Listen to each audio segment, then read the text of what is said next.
KDUS AM 1060 Tempe Phoenix and KSLX HD2 Scottsdale Phoenix is brought to you by AC by J, Heating, Cooling, Plumbing, and Drains. This program is paid for by the Varsity Media Foundation, a 501c3 nonprofit educational organization, and its partners.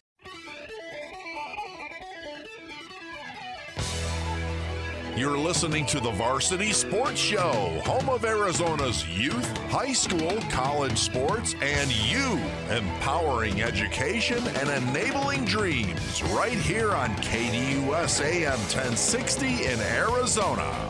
And now, welcome to the Varsity Sports Show.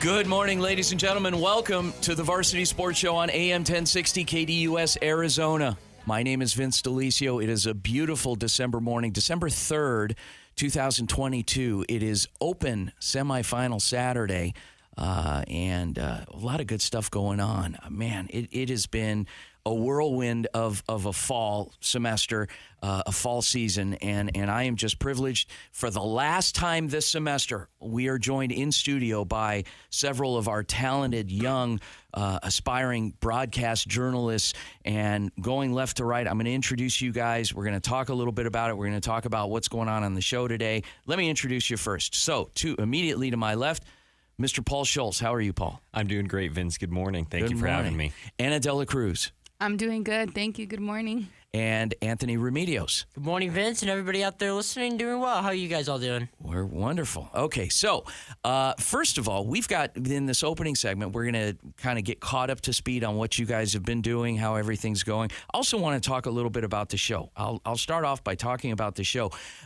What we do in our final show of the semester with our broadcast team is each of you produce an audio package that is more or less a farewell and talking about what you've been doing, whether it was enjoyable, whether it wasn't, and what your goals are. And we do that, and we run them all throughout the show. We're going to do that today. It's going to be fun. It'll be exciting. But what we also do is, you guys are here to work today. You've got live guests that you're featuring, some interesting backgrounds. We'll talk a little bit about them as the show goes on. Should be a lot of fun. And then we have our regular segments. So talk about our regular segments. We've got the SaberCat basketball report. Coach Lucas Ramirez, it was their home opener last night. We were fortunate enough to live stream the game, and it was with our crew. It was against ALA Gilbert North. It was an exciting, competitive game. Coach Ramirez will come on and talk about that. We have It's Dylan with my old friend Dylan Weinmiller, who'll come on, and you guys love that segment. You know, it turns into a regular slugfest with Dylan and I, but it's actually gotten a little better. It's nice. And Dylan's a great guy, and he's a longtime Valley coach, educator, and he'll come on and talk about what's new and what's going on, and a lot of things going on in Dylan's life. So 9 o'clock, we are back with Nate's Take. Nathan LeDuc, Sun Devil Hall of Fame football player, Nathan LeDuc, and Nathan will come on and basically talk about whatever he wants, because he's Nathan LeDuc and he's a legend. He's a local legend. And today we're going to talk a little ASU football. So stick around. The last week has been an exciting week for the ASU athletic department, and a new hire, and the staff is starting to slowly take shape. So Nathan will come on and offer his take. Again, it's his take. And then we have in the 9:15 block, we are bringing on Coach Conrad Hamilton. Tough loss last night to the hands of Higley. Last-second field goal. The semifinals, everything's on the line to advance to the 5A state championship, and Coach Hamilton will come on and talk about that. 9:30, we got the SaberCat report with Coach Jason Mons. Saguaro SaberCat football coach Mons, big game tonight to try to avenge the earlier season loss against the Liberty Lions. That'll be out at Mountain Ridge High School tonight in Glendale. So Coach Mons, talk a little pregame with him. And then we're going to close it out with Beachin' with Beal. My old friend Mike Beal. Grew up with Mike. Mike provides a Southern California surf report. Why?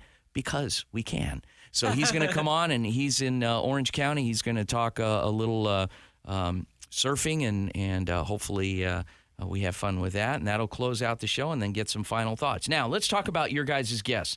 Paul, who's your guest today?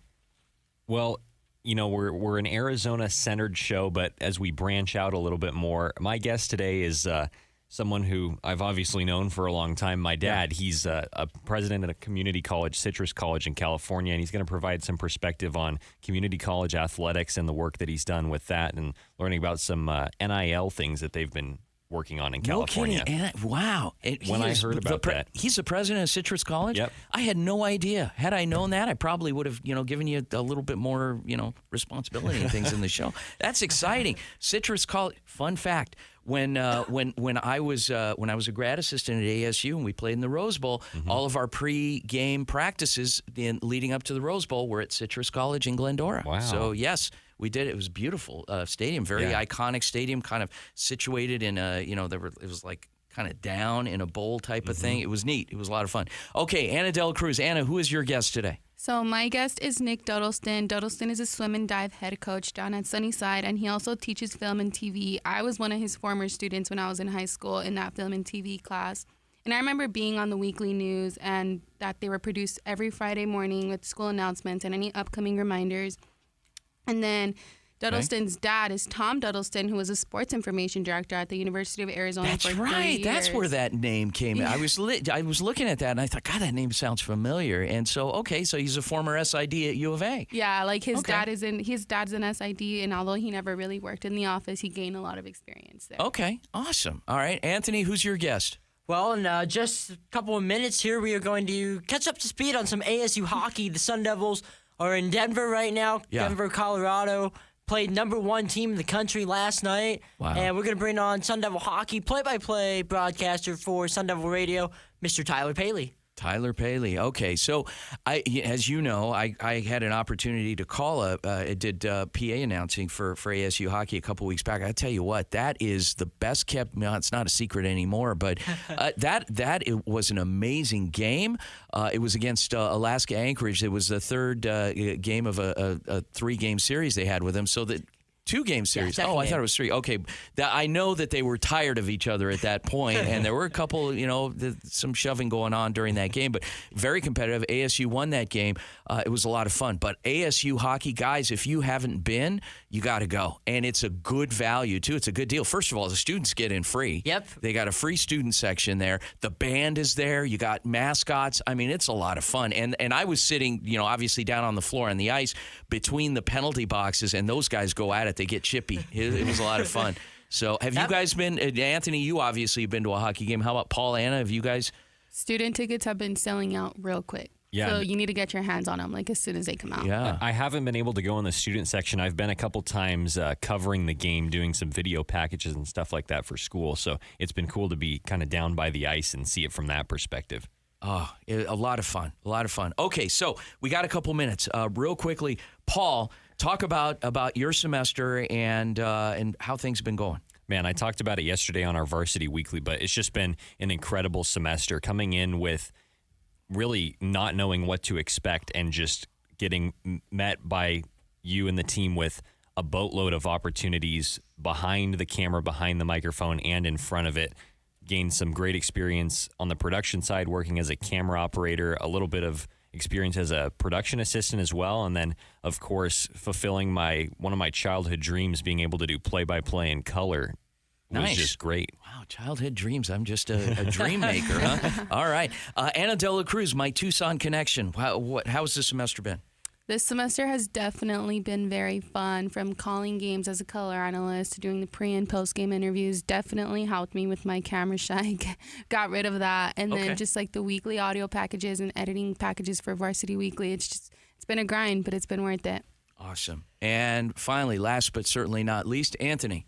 Well, it's been a busy semester, both within this internship and outside of the internship, with some other stuff that I do with some of the other Cronkite outlets with student clubs covering ASU hockey, which is why I'm very looking forward to talking to Tyler in a couple minutes here. Yeah.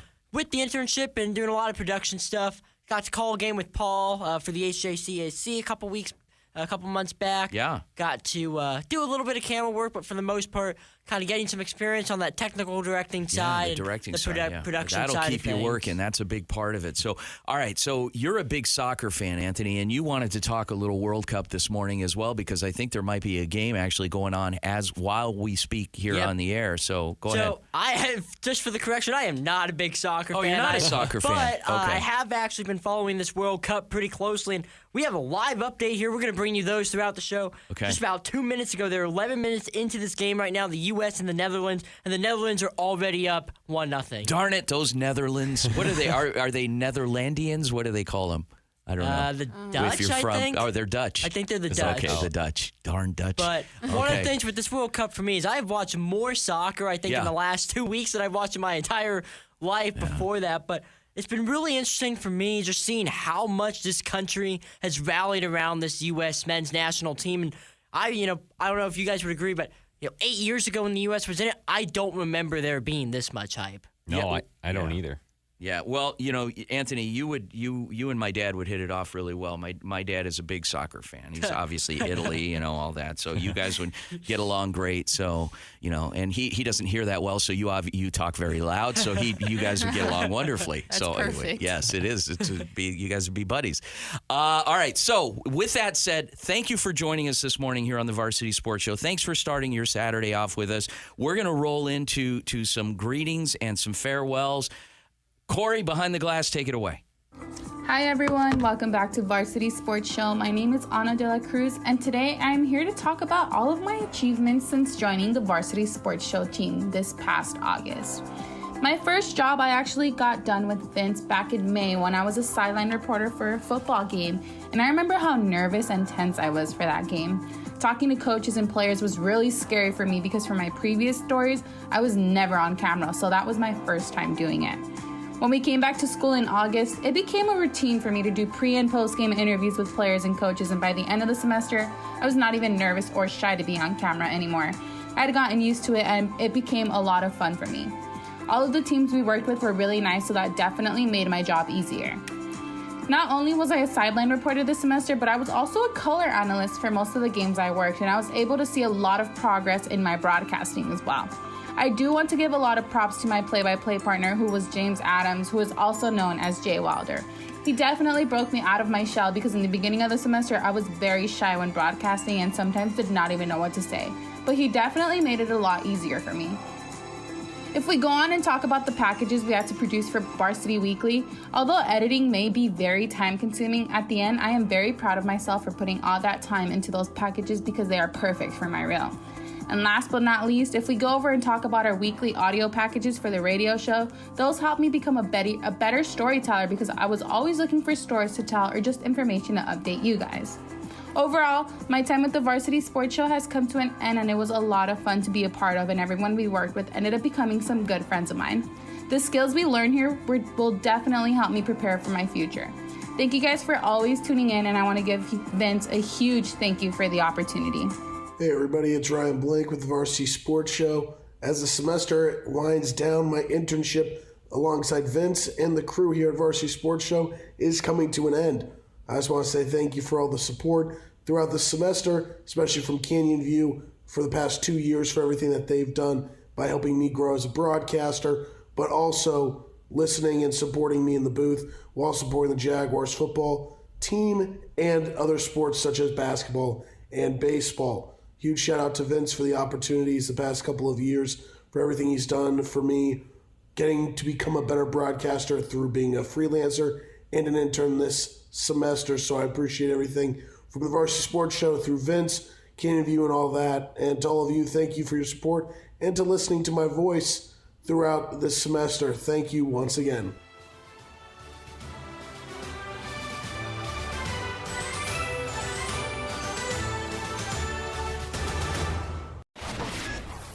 Interact with Bob Kemp's poll question on KDUS1060.com. That's KDUS1060.com. And while you're there, check out Bob Kemp's bottom line at KDUS1060.com.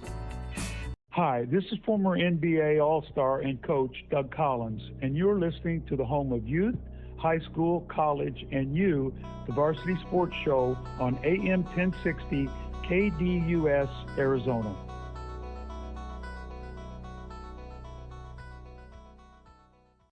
Hey guys, Vince here to talk to you about a good friend of mine named Bob Jenkins. Bob is a Marine Corps veteran. Bob and his younger brother DJ own Vets Built Contracting. You've seen their trucks around Metro Phoenix, I'm sure. For 5 years, they've been hiring and putting veterans to work. Vets Built is licensed, bonded, and insured, both residential and commercial, specializing in renovations, remodeling, new build, casitas, safe rooms, or small commercial TI work. If you're a skilled veteran looking for work, a homeowner in need of work, or a commercial business needing TI work, please call Bob or DJ at Vets Built at 480-584-3675. Training Better Athletes was founded by renowned football coach Ron Sowers with the philosophy of training well-rounded young people in mind and body. TBA is the go-to for middle schoolers through the pros. Coach Sowers has worked with all sports but specializes in football offensive and defensive line skills training. Whether it's one-on-one or group training, reach out to Coach Sowers at trainingbetterAthletes.com or call him at 602-435-9064. You can't cheat the grind. Hi, this is Saguaro High School Principal Ann Oxiger, and you're listening to the home of youth, high school, college, and you, the Varsity Sports Show on AM 1060 KDUS, Arizona. Every Monday night, check out Ray Adams as he hosts the Monday Night Golf and Lifestyle Show from 6 to 7 p.m. here on KDUS AM 1060. Good.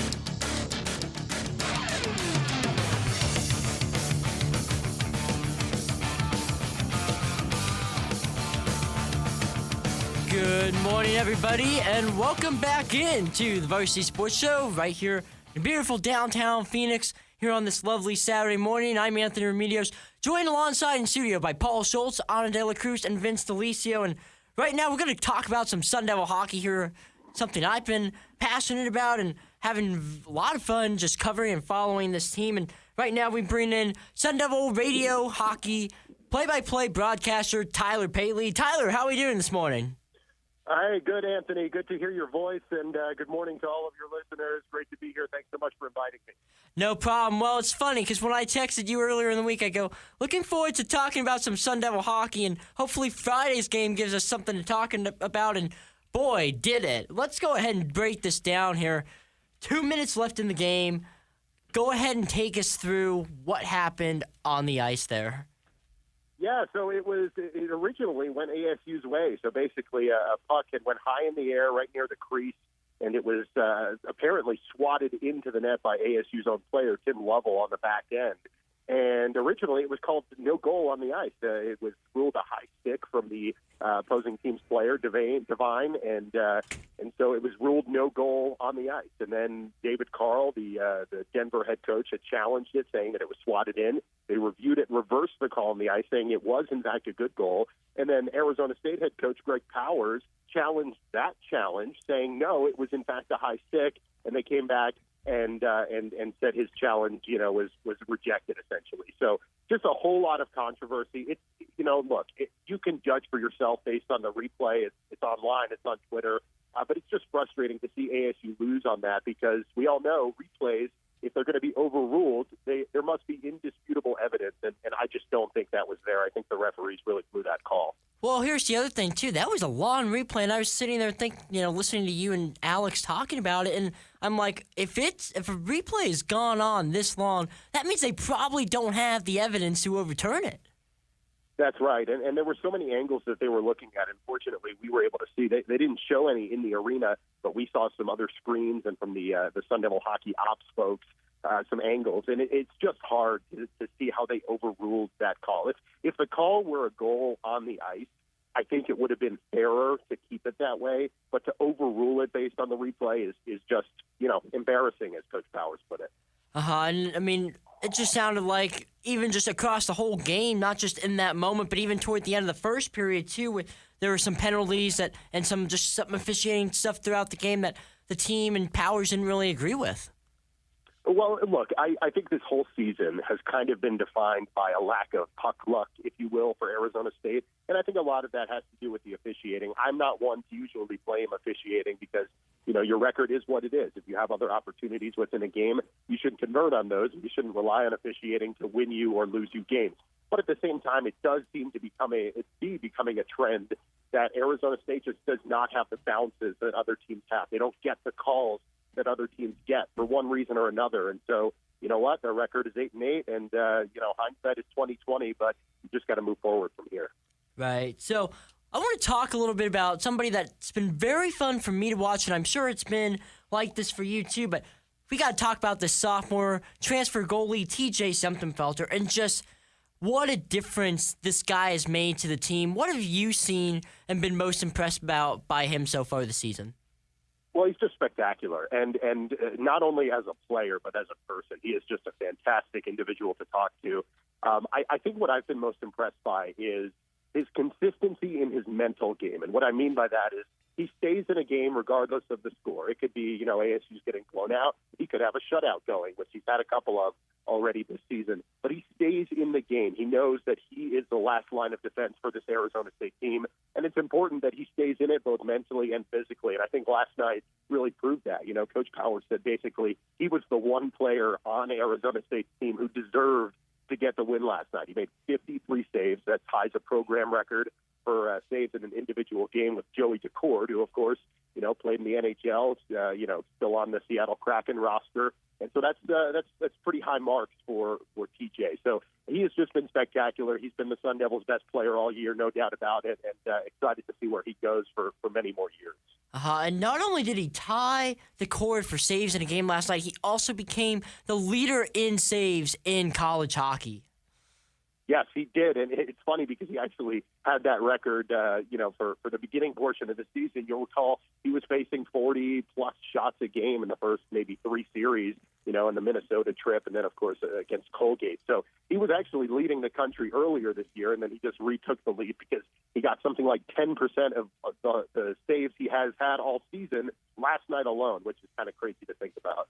Yeah, and a question that I've sort of been wondering is Semptimphelter the guy that the Sun Devils have been missing these last few years? They really haven't had a consistent goalie until him since DeCord was here, and that was in the 18-19 season, the only year that the Sun Devils have made the NCAA tournament.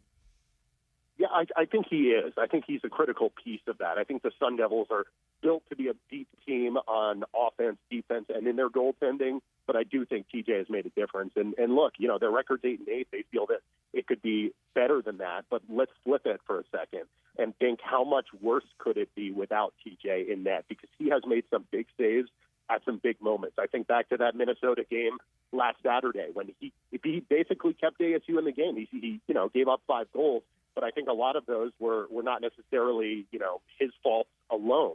So I think he keeps ASU in games. He gives them a chance to win night in and night out, and that's what they need.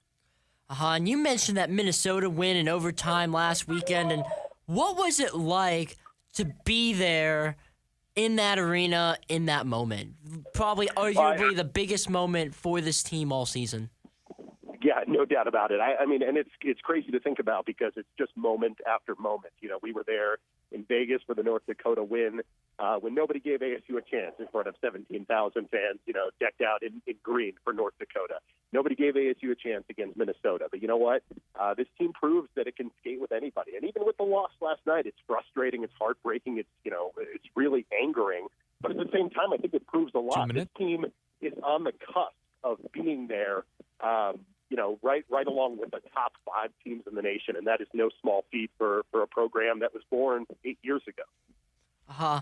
And so really quickly before we let you go here, Tyler, tonight these two teams play each other one more time at the Magnus Arena. What do the Sun Devils need to do to get that win? They need to stay out of their defensive zone. That's the primary thing. They were outshot 56-20 last night. That's the fewest shots that Denver has allowed since 2020. Arizona State, the fewest shots that they put on net all year, ties that with the Bemidji State game early on in the season. They need to put more pressure on offensively. They've got a good goaltender in Magnus Krona that they're going up against. So I think ASU just needs more opportunities and to limit those for Denver. No small feat, but we'll see if they can do it. Hey, Tyler, Paul Schultz here. We've got about a minute and a half left. I'm just curious, ASU has played, if I count correctly, let's see, 4 ranked teams so far this year. And as far as the rankings go, the rest of their strength of schedule just isn't, as challenging, I would argue, as far as the rankings go. So moving forward, for the rest of the season, what do you see as what they need to do to kind of make a great push towards the playoffs at the end of the year? Yeah, hey, Paul, good to hear from you. And I think that's a good question. It's tough, right, because they have that marquee neutral site victory. They have that marquee victory at home, but they're missing one on the road. And this is really, I don't want to say their last opportunity because you're not even halfway through the season, but I think it's a really important opportunity that they don't want to squander. So a win tonight sets them on the path for a good opportunity in the second half of the season. But it's not do or die time. I don't want it to seem like it is, but I do think a win tonight charts the path forward really well for these Sun Devils. Great. Well, thank you so much, Tyler. Have fun in Denver. Safe travels back. Stay warm. And we'll hopefully catch up with you again soon. Appreciate it, guys. Good to hear from you. Happy Saturday. Thank you. And that game tonight, folks, for the Sun Devils will be taking place at 6 p.m. Mountain Standard Time. And you can listen to Tyler and Alex Coyle on the radio call on Fox Sports 910 a.m. And with that, Corey, take it away. Hi, this is Dan Marr with the Varsity Sports Show. I'm a senior at Arizona State studying journalism at the Walter Cronkite School of Journalism and Mass Communication. My semester did not begin with the Varsity Sports Show, though, as I was supposed to have another internship that fell through. But Vince and the rest of the crew were kind enough to take me aboard and show me the ropes. I was able to work as a tech director for a multitude of different sports, including football, volleyball, and swim and dive events. I was also able to work as a production assistant and camera operator for football games as well. I was also able to go live on the radio and help make weekly content for the radio show and Varsity Weekly as well. Throughout the semester, I was able to learn and grow in this field and was given some great opportunities at such a young time in my career. I would like to thank Vince and the entire Varsity Sports Show crew for helping integrate me in such a smooth and easy fashion and giving me this great opportunity. Thank you. Hey everyone, it's Michaela Nagel here, where I've been doing play-by-play for Desert Mountain High School football throughout the semester, and I am here to say goodbye. But first, a little about me. I am from Bloomington, Indiana, where I was on the dance and track team as well as being a football manager. I'm a senior at Arizona State University, and I am majoring in sports broadcasting at the Cronkite School of Journalism, where I covered ASU football and did many stories on teams throughout Arizona. I will be graduating in a couple months and then off to get my master's, still here in the Valley. I cannot wait to start the next chapter of my life, and because of the Varsity Sports Show, I am now more prepared than ever. I am so glad I got this opportunity and was able to call games every week and make my voice heard. It has been the most amazing experience, and I will never forget it. So for the last time, this is Michaela Nagel, Varsity Sports Show. Hello everyone, this is Aiden Richmond with the Varsity Sports Show. I want to quickly thank all of you and Vince for allowing me the opportunity to share my content and broadcast with you all this fall. It has been phenomenal getting to go from being a production assistant on broadcasts to directing them myself. This experience has given me phenomenal insight into the world behind the camera and microphone. Whether it was co-hosting the radio show or hauling dozens of pounds of equipment up and down bleachers, I have thoroughly enjoyed my time working for Varsity Sports Show this fall. Next semester, I'll be a digital reporter for the Cronkite Sports Bureau, and hopefully I'll be filling in at least once in a while for some broadcasts for Vince. Once again, a big thank you to Vince and all of my peers who have been phenomenal in working to make every week great, and of course to you, those who tune in and listen to the show and watch our broadcasts. Thank you. That's all for me, Aiden Richmond with the Varsity Sports Show.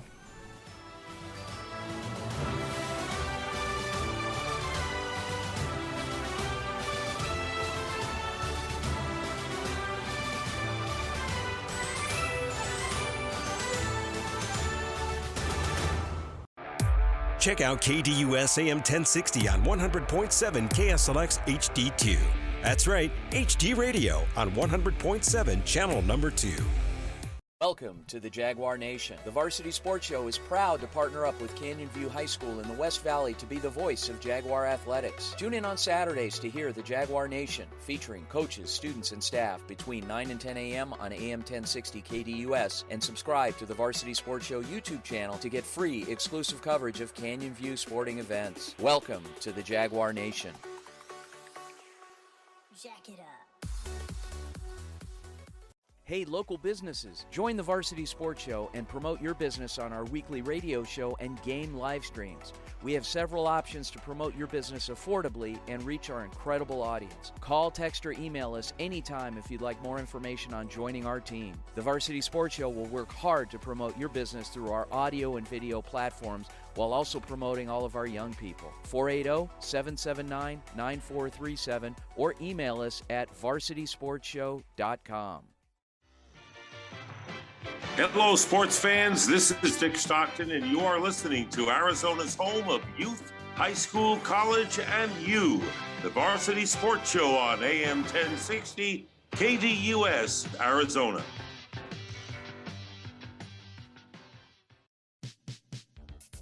Got submitted. Hello, this is local voiceover model and former Daddy Yankee stunt double, Mario Malaby. Be sure to DM us your questions for Ask Lucas on Twitter. And you are listening to the Varsity Sports Show on AM 1060 KDUS, Arizona.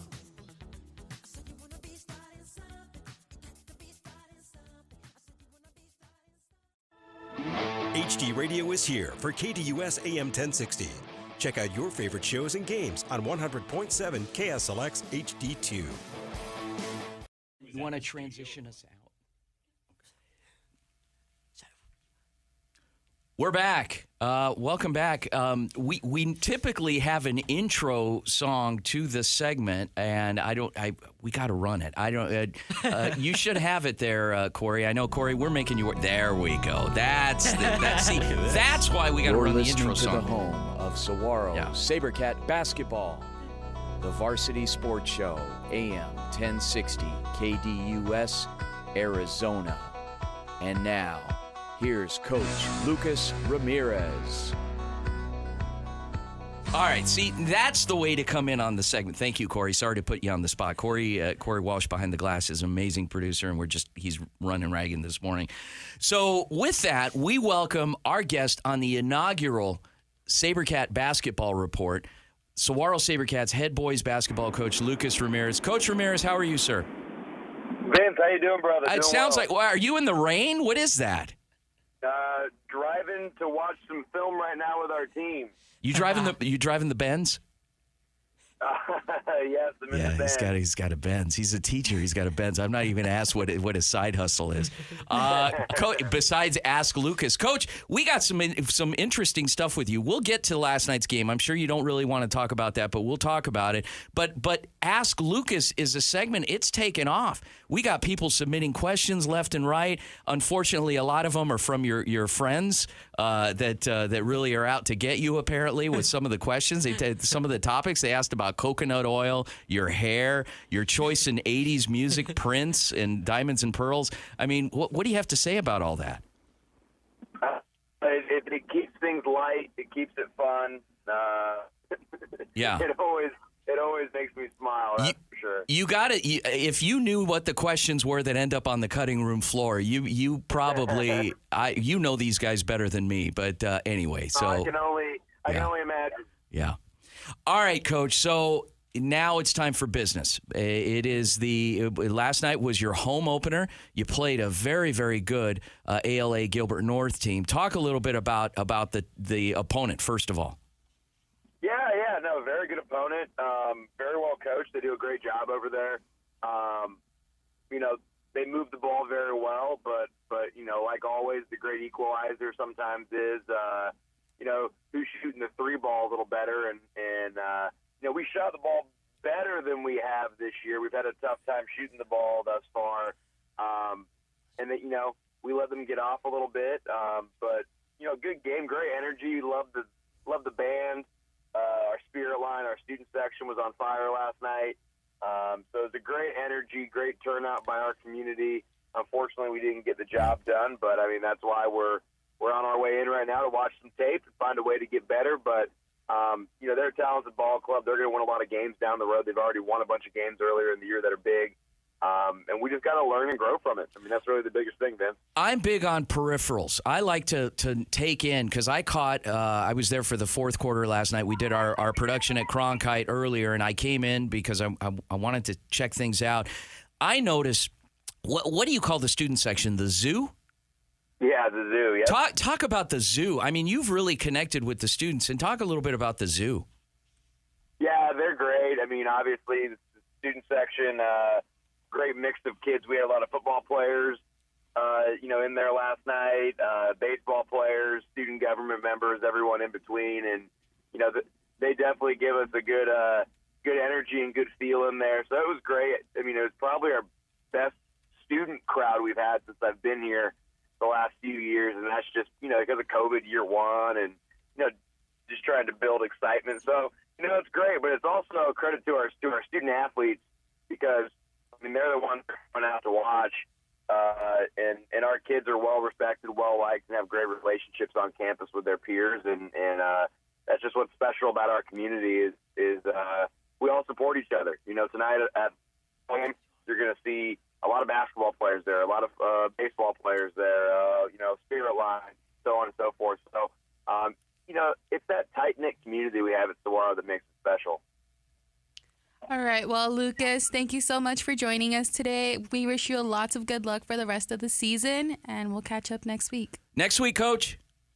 All right. Thanks, guys. Hey, I want to say good luck to our football team tonight and Coach Mons and his staff. Looking forward to a great game tonight. Go Cats. Go Cats.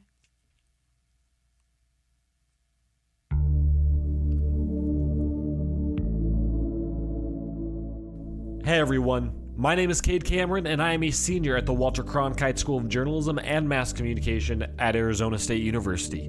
This past semester, I had the opportunity to expand my skill set in a way that I never thought I could as an intern with Varsity Sports Show. This internship has given me the opportunity to go above and beyond in the field of journalism, whether that was producing radio content, putting together packages for Varsity Weekly, interviewing players and coaches, and of course, being the voice of Horizon Husky football this past season. Varsity helped me get a better understanding of what the field of journalism is like, and also helped me develop a skill set that could go into any job or career, including teamwork, time management, and work ethic. All things that are a necessity in every aspect of life. I couldn't have done it without the amazing team of colleagues I was able to work with, and of course, the man that makes this all a reality, Vince DeLisio. While my time here is coming to an end, the future is bright for this program and for my life as well. Over winter break, I will continue to develop my skill set on all facets as I continue my work with the Phoenix Suns, along with the opportunity to find another internship before I enter my last semester at ASU. For my last semester, I will be creating content for the Phoenix Sports Bureau of Cronkite News as a digital reporter, where I will use what I learned in this internship to create quality stories for readers around the Valley and beyond. I plan on graduating with a degree in sports journalism in May, and while I don't know where that will take me, I'm looking forward to the ride. Once again, thank you to everyone who made this opportunity a reality for me, and once again, go Varsity. Hi, everyone. This is Paul Schultz. I'd just like to take a brief moment and thank all of our listeners for tuning into the Varsity Sports Show and to all of our broadcasts throughout the semester. It's been a great semester for myself personally as an intern, as a student at the Walter Cronkite School of Journalism and Mass Communication at Arizona State. Just being able to come in and produce so much great content and tell the stories of athletes and people in the community around the Phoenix area in Arizona. Just been a true blessing to be able to work with the Varsity Sports Show. I've been able to host Varsity Weekly, join Vince and others as a co-host on the Varsity Sports Radio Show. I've been able to do some play-by-play and color commentating for some of our high school and college HJCAC football broadcasts. I've been able to gain invaluable experience on the production side, both working as a camera operator and as a production assistant a couple times. And I'm just truly thankful to the Varsity Sports Show team for giving me a great environment to work in and a great place to build my skill set as I look to pursue a career in sports journalism. So again, I'd just like to thank you, our listeners, for tuning in and supporting the Varsity Sports Show, making it possible for myself and my colleagues to intern with this program and to gain experience in this field, practical, real-world experience in the field of sports journalism. Hey Varsity Sports fans, I'm Dylan Dendecker, a technical director with the Varsity Sports Show. It's been a true honor to work with Horizon High School and other high schools that I was able to technical direct many football games for. Super thankful. Thank you for all my crew and everyone, especially Cade Cameron, Jay Wilder, and everyone that was involved. It was truly an honor. For the Varsity Sports Show, Dylan Dendecker, signing off. Hey guys, it's Erin Herpy, and as this semester has come to an end, I'm so grateful for the opportunities that I've gotten at the Varsity Sports Show. Being able to call football games for Corona del Sol, as well as interviewing the players and Coach Barrow this season, was amazing. Coming into this semester, I would have never imagined myself calling Friday Night Light games in one of the biggest cities in the U.S. It was amazing to be able to interact with everyone on Twitter and following along all of the team's journeys. Being able to grow my portfolio this semester and enter new territory in the journalism world is an experience I will never forget. With that being said, I will be continuing next semester in my photography career, taking photos of ASU basketball, golf, and baseball. While I'm excited for what the future holds, I will never forget my experience with the Varsity Sports Show. This is Erin Herpy signing off, and who knows, maybe next year I'll see you guys on the field. Welcome back, guys. So, like I said, this show moves very fast. You miss a minute, you miss a lot, and we've had some nice, greetings from our amazing intern staff. They're saying some nice things. You guys are saying some nice things. There were points in the season where I didn't think you were saying nice things, with all the work that you had to do. So, I got to ask you. So, Anna, I'm going to start with you. What was the hardest thing you had to do this season to come out of your comfort zone?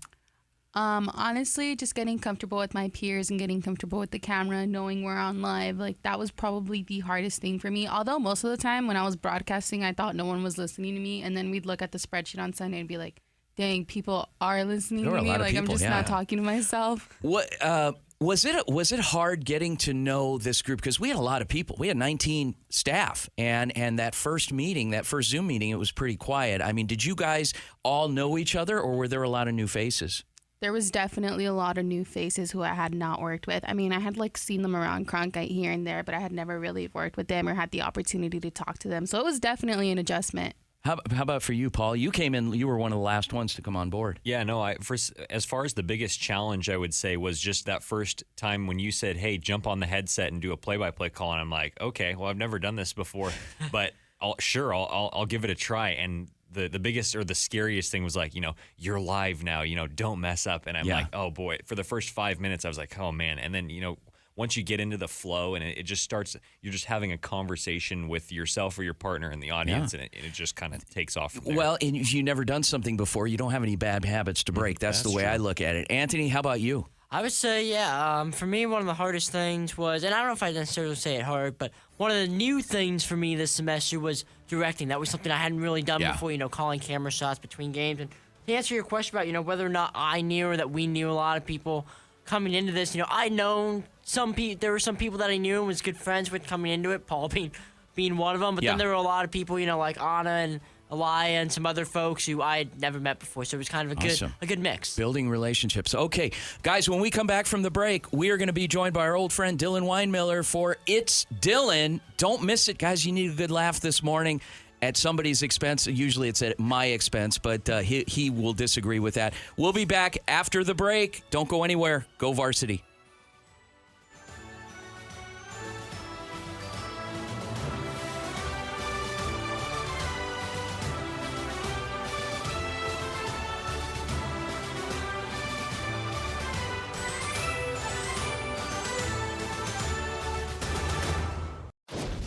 Ready to bring KDUS AM 1060 into your home with Alexa? Hi, I'm Alexa. Download the KDUS AM 1060 skill and enable. Then say, Alexa, open KDUS AM 1060. This is where I start my day.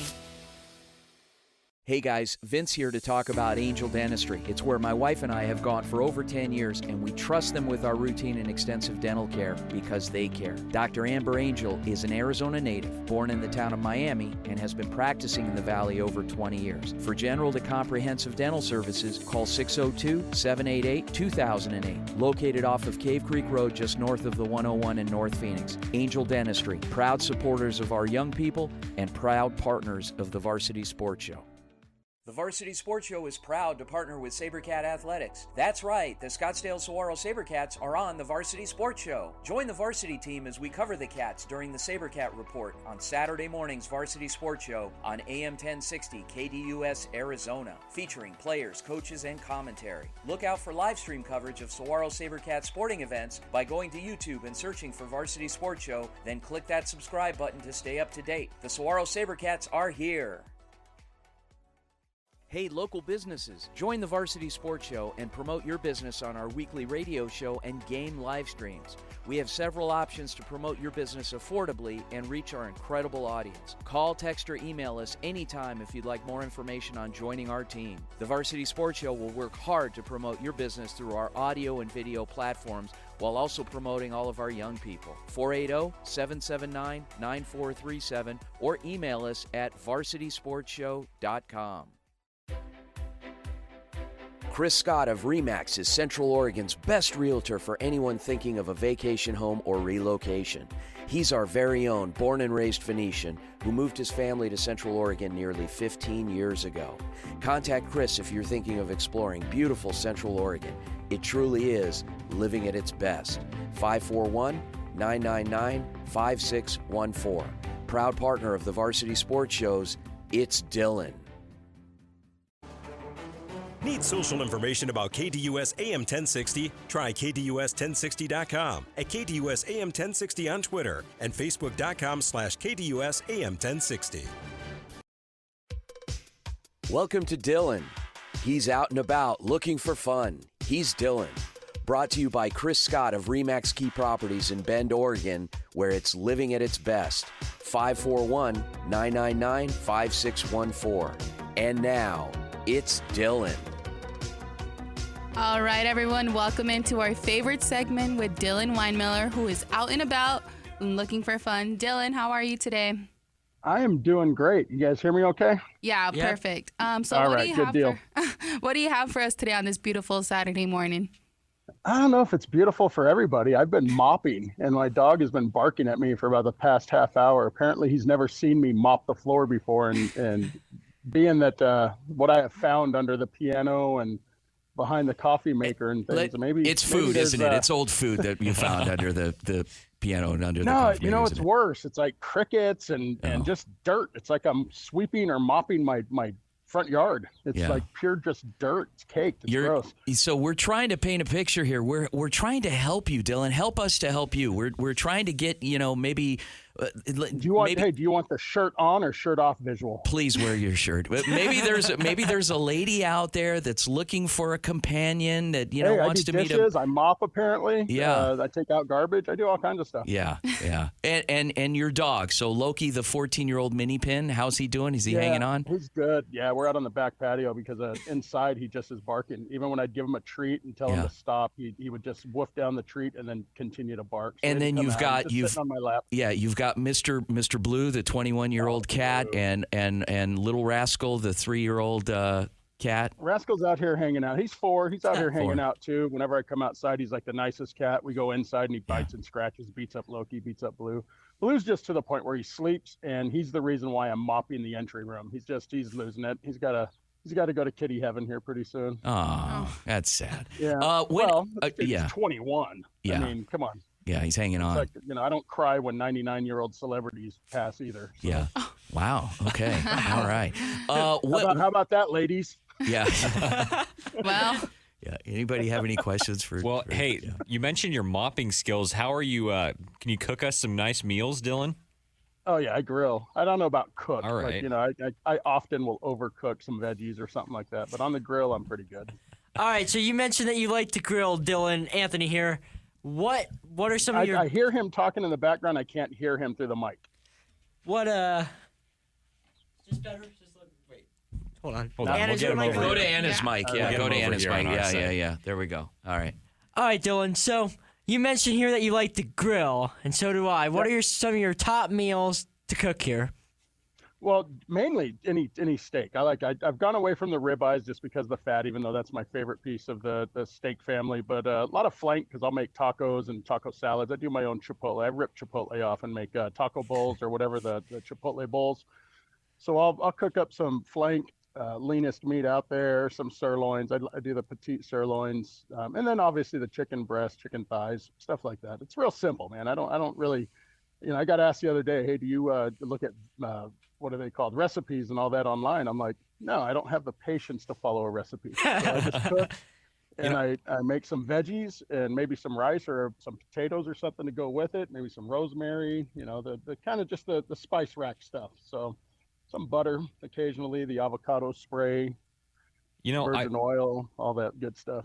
People have been talking a lot lately. I've heard the words morning routine thrown around. Do you have a morning routine? Do a workout or anything like that when you wake up in the morning?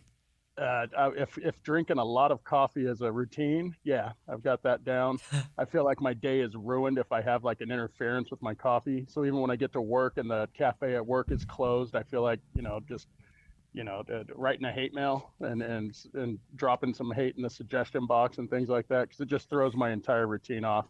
On the weekends, generally I'll go hiking, but just right now, because I like to take the dog for a walk, it's a little chilly.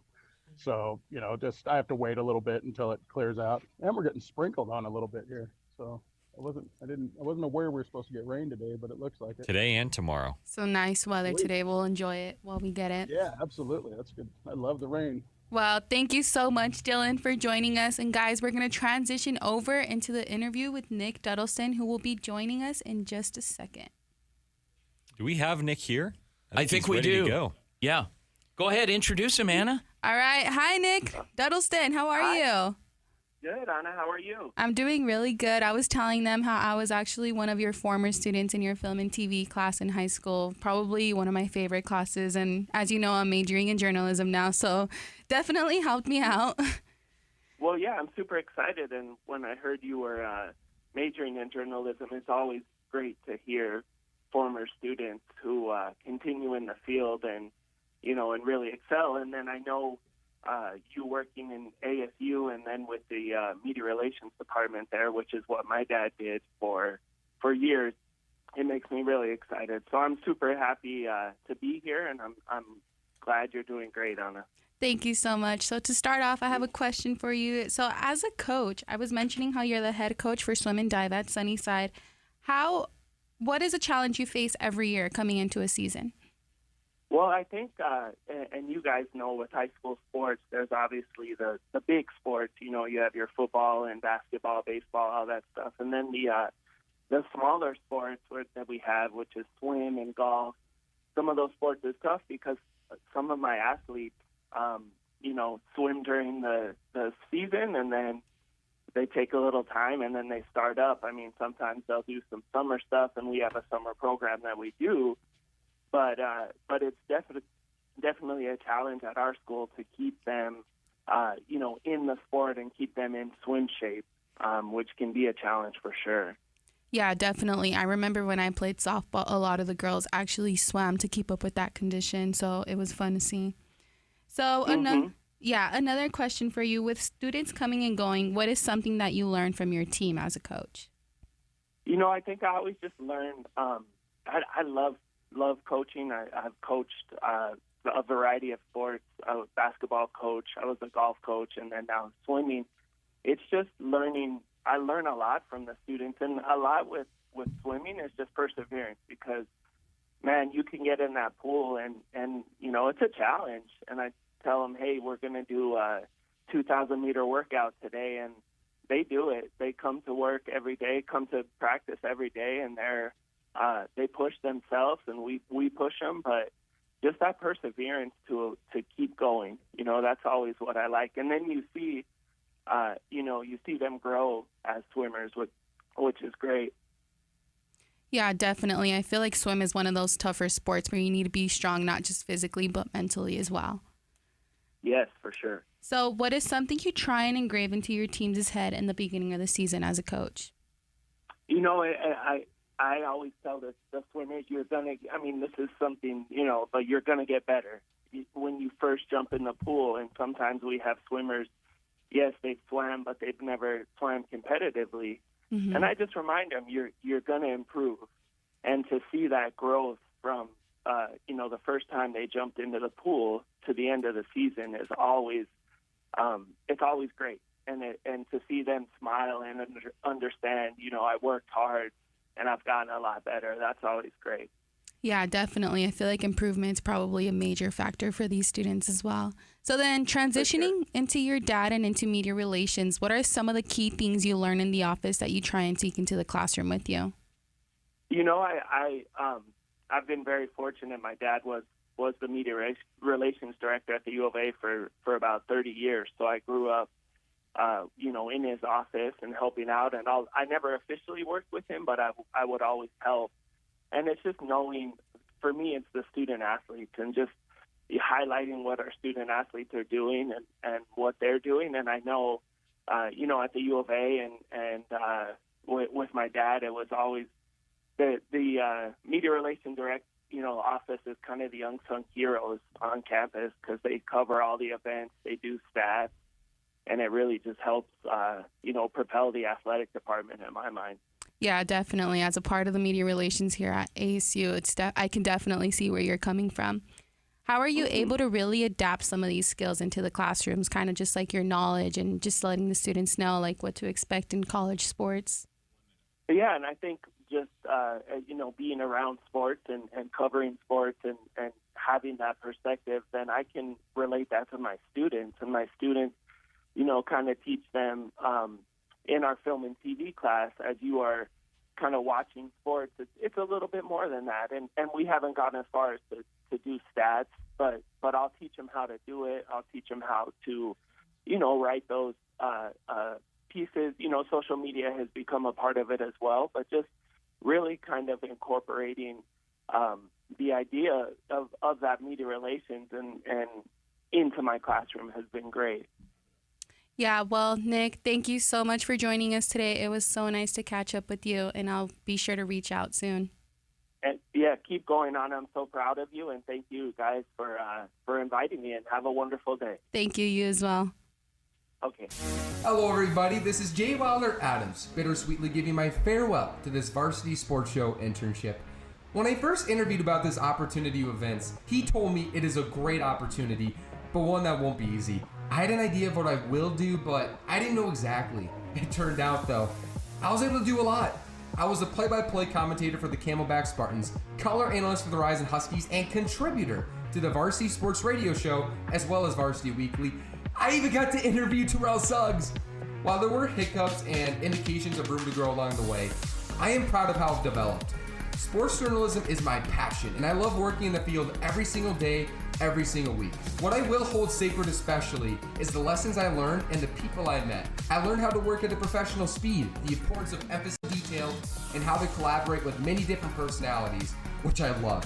I enjoyed every minute I had with the different colleagues in the Bryants and the organization from top to bottom. While I am sad this is ending, I am happy it happened. I send my best wishes to Vince, the Varsity Sports Show, and the high school sports community this organization has created. As I continue to pursue my dreams, I will be benefiting from my experiences as an intern for the Varsity Sports Show.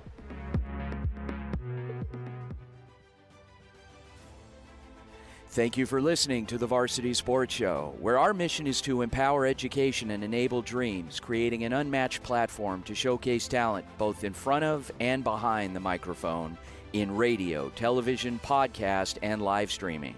The Varsity Sports Show, still your home for youth, high school, college, and you in Arizona and beyond.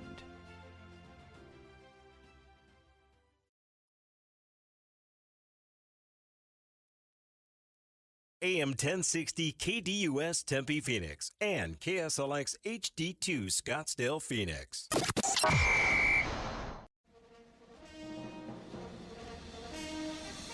Hi, this is John Crane, Vice Mayor of Carefree, and you're listening to the Varsity Sports Show on AM 1060.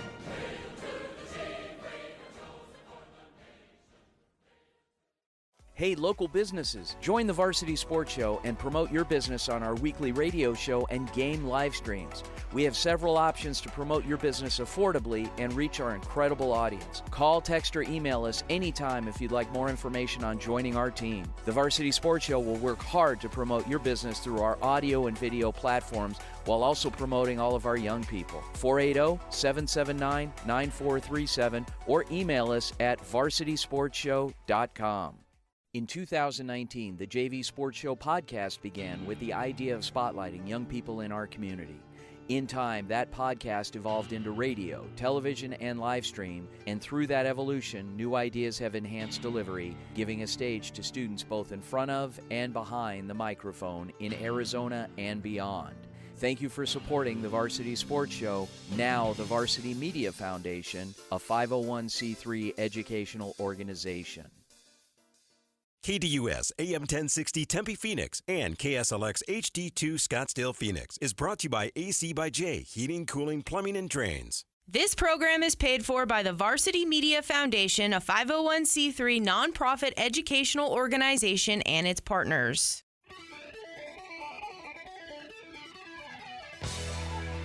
You're listening to the Varsity Sports Show, home of Arizona's youth, high school, college sports, and you, empowering education and enabling dreams, right here on KDUS AM 1060 in Arizona.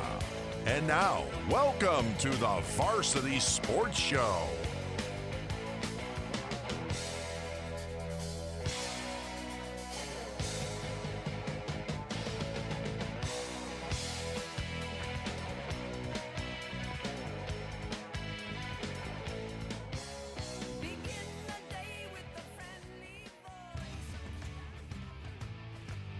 It's time for Nate's Take. Musings, observations, and contemplation from ASU Sun Devil Football Hall of Famer Nathan LeDuc on the Varsity Sports Show. And now, here's Nate. Thank you for that spirited introduction, Jay Wilder Adams, one of our talented broadcast journalists. And welcome back to hour number 2 of the Varsity Sports Show, AM 1060 KDUS Arizona. My name is Vince Delicio, and we have with us on the line a regular contributor to our show, a cultural phenomena that has taken shape the last couple of months now, and it is Sun Devil Football Hall of Famer Nathan LeDuc, one of the greatest student athletes to come out of the Phoenix metropolitan area, and just an all-around good guy. And we do this segment called Nate's Take. We do it whenever he wants because he's Nathan LeDuc. Right, Nathan? Sure, Vince. Yeah. I do whatever you tell me to do. Oh, whatever.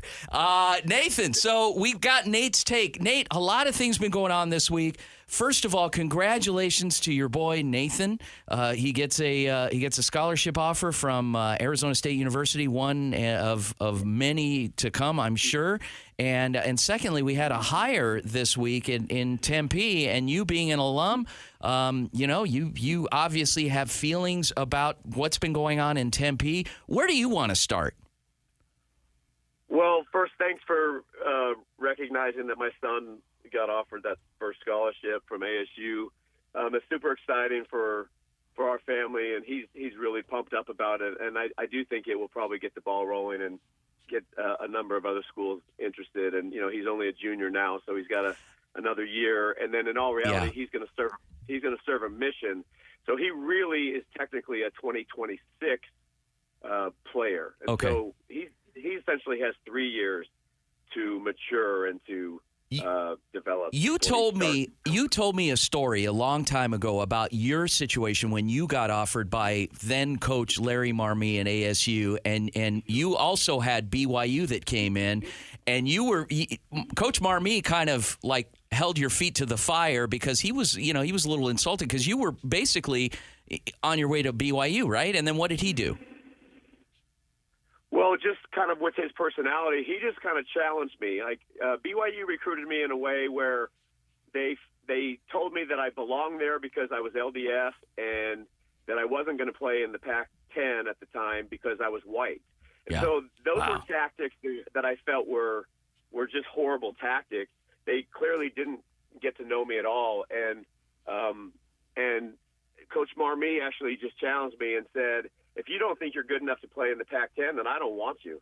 And so, he said that to me. I finished wrestling practice one day. Yeah. And he basically said that to me and walked out the door and basically walked out on me. It was like he broke up with me or something. Wow. And and so I called him later that night and said, you know what, I'm going to go to ASU because I'm like, the way that BYU was recruiting me just wasn't right in my mind. Yeah. So anyway, So that's how it all started. So the way to get to you is to tell you you're not good. So Nathan, you're not good enough for this show.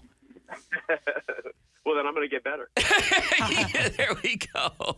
Wow. Okay, so Anthony's got a question for you. Go ahead, Anthony. Hi, dear Nate. So, obviously big news in ASU football this week. The hiring of ASU alum and Phoenix area native Kenny Dillingham. What are your thoughts on this hire? Here we go.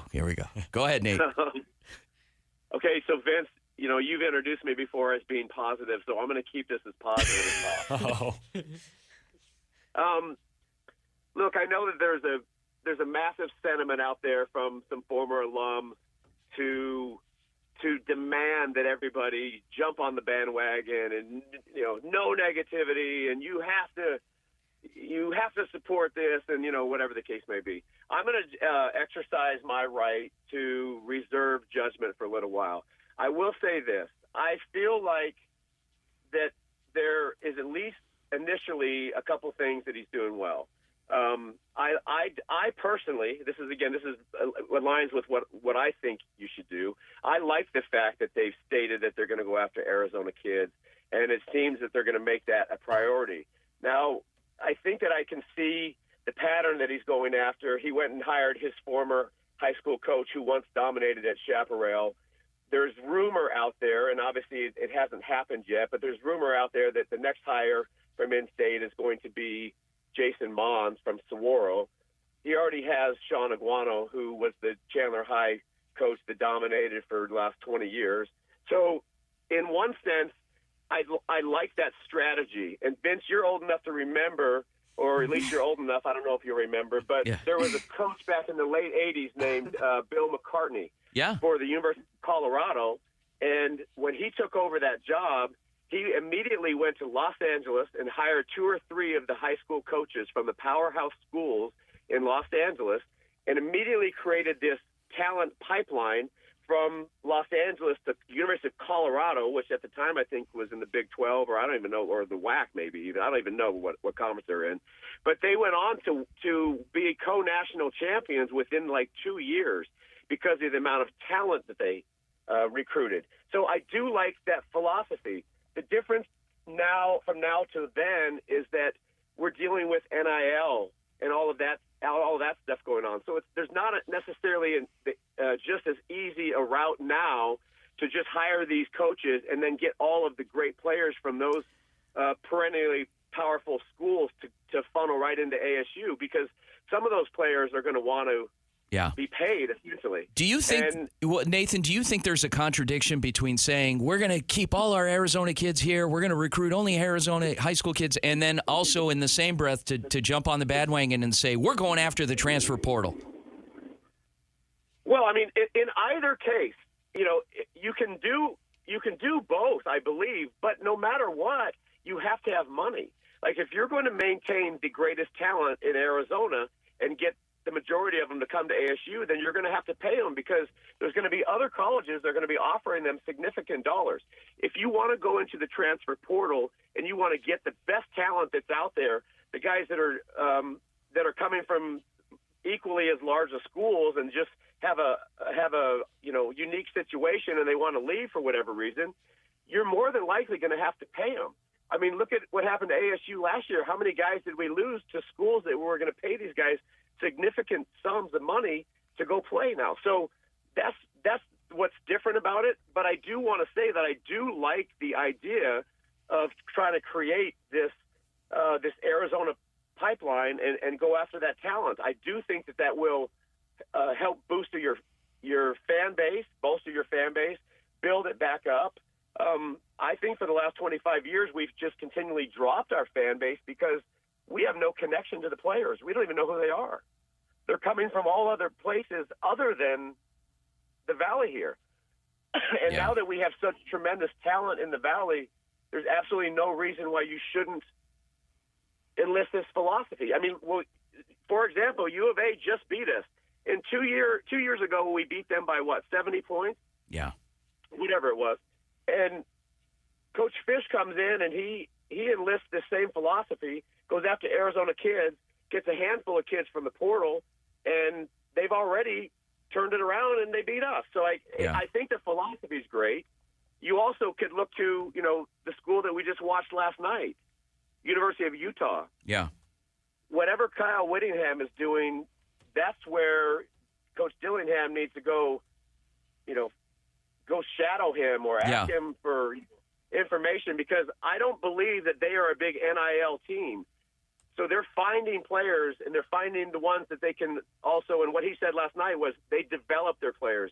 They develop their talent. And so their coaches that are on campus are actually taking them from where they are and then fully maximizing their potential.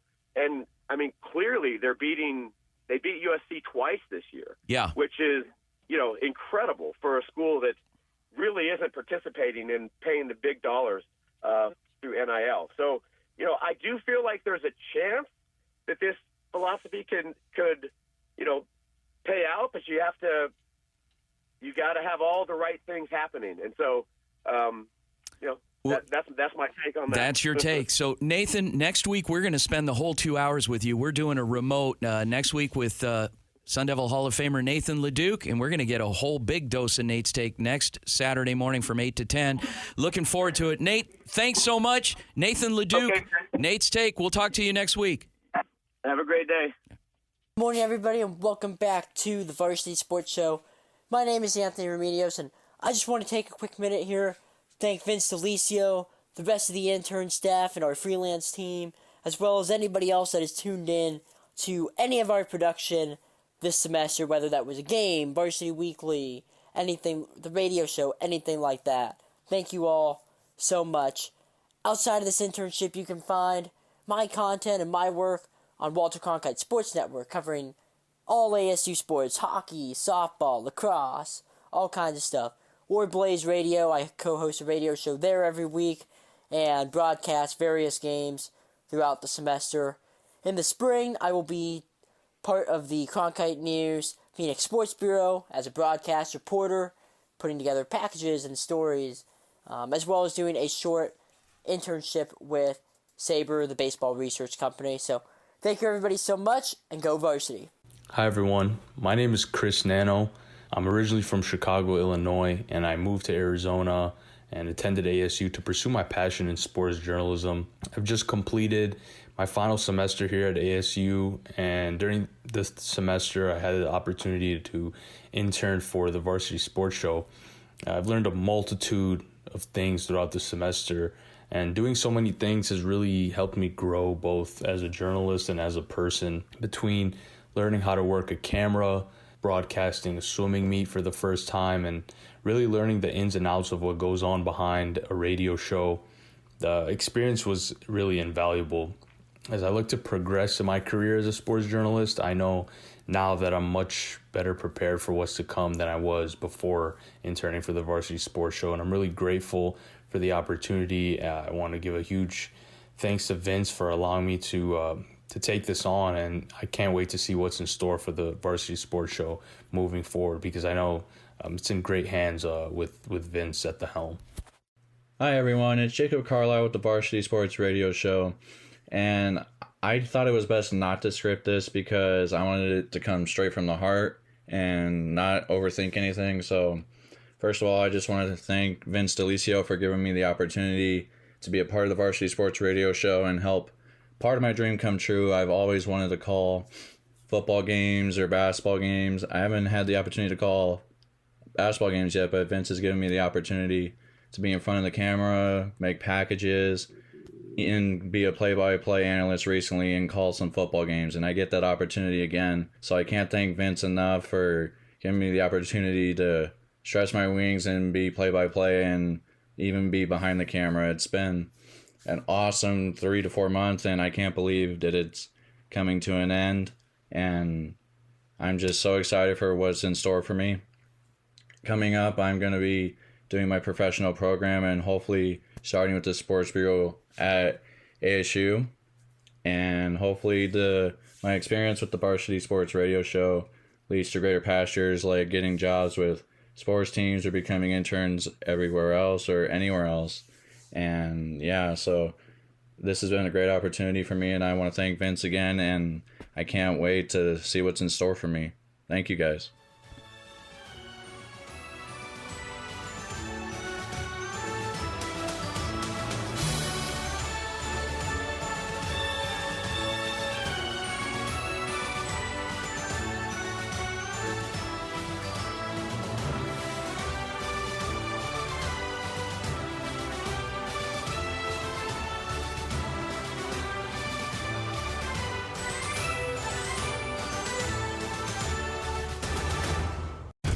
Your caddy, Ray Adams, takes you beyond the 18th hole on Saturday mornings with Great American Golf from 6 to 7 a.m. on KDUS AM 1060. Hi, this is Mesa Community College Assistant Athletic Director Mike Lavella and Modern Day Invincible. You're listening to AM 1060, the Varsity Sports Show, the home of all your junior college sports coverage. This is Dylan, the star of It's Dylan on the Varsity Sports Show. Tune in Saturdays for It's Dylan.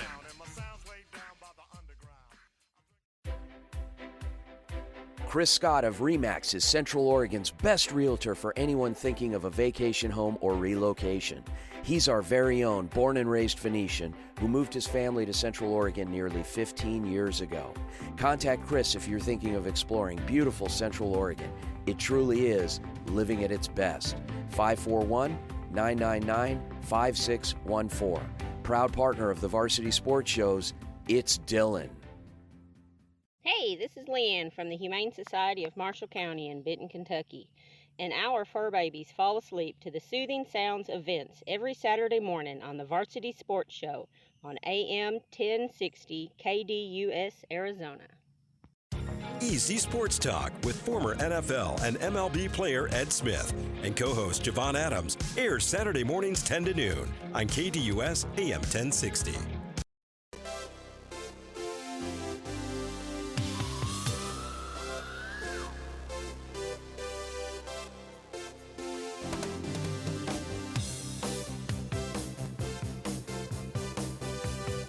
Good morning, ladies and gentlemen. Welcome back to the Varsity Sports Show on KDUS 1060 AM Arizona. Paul Schultz here, joined in studio by Vince DeLisio, Ana De La Cruz, and Anthony Remedios. And we're joined by a special guest this morning who I have a special connection to, I guess you could say, my dad, Dr. Greg Schultz. He's the superintendent president at Citrus College in Glendora, California. A little more about him. He's also the chair of the 3C2A California Community College Athletic Association Board and previously served as president at Fullerton College in Fullerton, California, where he pioneered a couple of projects supporting their athletic department there. So good morning, Dad, Dr. Schultz, whatever you want me to call you. Thanks for joining us, Dad. Hey, good morning. Thank you for the opportunity. Good to be with all of you and our listeners. Of course. Thank you. So I just want to kind of give a little bit of an intro background sort of thing. When you first started at the community college level after kind of working in the collegiate space for a little bit, what kind of got you interested and motivated in focusing on athletics? Obviously, you have a lot of different areas to focus on as a president of a college, but what really motivated that support of athletics? Well, thank you, Paul. Well, first of all, I'm a proud community college graduate myself. So I competed in high school athletics, but I did not compete in college. But years later, when I began to serve as an administrator and at that time president at the college, I tried to be a really active president, whether it's in the music department, theater department, athletics.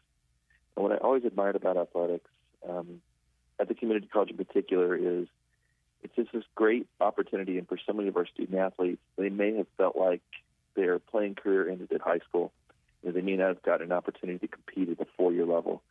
But that's not true for so many student athletes. There's 24,000 student athletes in the California community colleges who've extended their playing career beyond high school in a variety of women's and men's sports. So it's just fun to support them, and they really appreciate when the faculty and staff support their athletic pursuits as well. Absolutely. We've seen here in Arizona with the HJCAC conference a lot of community college athletes as well. And so when you kind of look at the athletic programs and what you've been able to help support and build up a little bit, what would you say is, from the students' perspective or from what you've heard, why do they really enjoy coming to the community college level and playing there? Well, one of the things is they're not going to incur college debt. I mean, for an opportunity to continue your academic pursuits in higher education, the community college is one option. It's a great option because it's very, very low cost. In California, for those students who reside in California residents, it's $46 a unit. So they're not going to incur college debt. And in many cases, we have a promise program in California where they can attend their first 2 years for free. And then, of course, pursue transfer to a four-year college and university. Even for students that come out of state, the out-of-state or non-resident tuition rates are very, very affordable. So it's a valuable proposition. But then, it's a chance to kind of explore many, many pathways while at the community college leading to career or transfer to hundreds of different four-year colleges and universities. Wow. So can you talk, you recently went to a conference, I believe, up in Northern California for the 3C2A, if I'm not mistaken.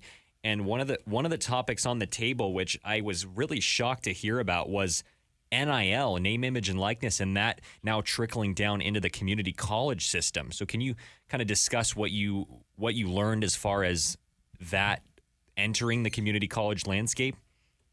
Absolutely. Well, as name, image, and likeness, or NIL, has become bigger and bigger and really come into place throughout colleges and universities, it's also come into effect in California, the California community colleges, with state legislation where, of course, previously students were not allowed to receive income or benefits for their likeness.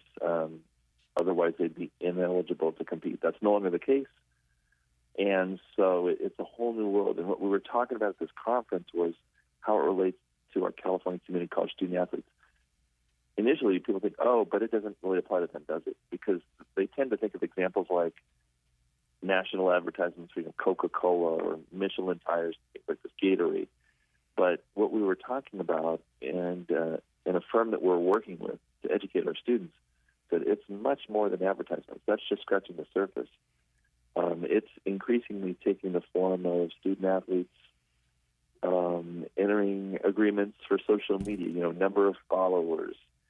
And that's probably one of the most popular options for women and male student athletes in California, is agreeing to partnerships with companies based on the number of followers, or basically how many students or non-student athletes follow them online and social media. So there's that. They can also run skills camps or sports camps in a way that previous to NIL it was not permitted. So it's just a way to offset the cost of college, or maybe save for when they transfer to a four-year university. Other student athletes can engage with local businesses and local organizations where they might use their image or their name to bring awareness to the organization. So there's many, many options, even beyond what we think of as being in Gatorade ads. Awesome. Thank you so much, Dr. Greg Schultz of Citrus College. Thank you very much for calling in and joining us this morning. Hey, thanks for the opportunity, and good luck with the radio show. Thank you. Thank you. All right, guys. Well, we mentioned it. We teased it a little bit earlier. We've got the World Cup going on today. USA Soccer, man, we're fighting for our patriotic pride, I guess you could say, right? Yeah. Anthony, you got an update for us? All right, 67th minute here, and the Dutch are now up 2-0. Dutch scored a goal. Darn it, the Dutch. The Dutch scored a goal with about 30 seconds into the 1 minute of stoppage time or extra time at the end of the first half there. So not a good time to be giving up a goal there, especially when it is only 1 minute. I love their coffee. The one thing I don't, and I'm not a big soccer guy in general, but as Anthony kind of said, as Anthony said earlier, I've kind of been, paying a little more attention to soccer, I guess, with the World Cup going on. The one thing that I don't really understand that well is how, you go 90 minutes or whatever, then the refs go, yeah, we'll play a little bit more. I'm like, what's that about? Yeah. Oh, yeah, because they don't have any breaks or pause throughout the game. Yeah, when I see that the ad time at the end, I'm just like, why not just pause it? But I don't know. It makes sense to them, I guess. Well, nobody knows how long that stoppage time is until they actually announce it. Yeah. So that's the other thing, too. Well, I'm guilty of this. I don't watch until it is World Cup time, and I don't follow a lot of these teams. Apparently, there's a lot of great things. Oh, and we actually have a caller on the line. Corey, run it. Nobody pray for me. It been a day for me. Welcome to the Wolves Recap with Desert Mountain football coach Conrad Hamilton. So, state semifinal action last night out at Desert Mountain High School. It was the Wolves and the Higley Knights. Joining us on the line, Desert Mountain Wolves head football coach Conrad Hamilton. Coach Hamilton, great season.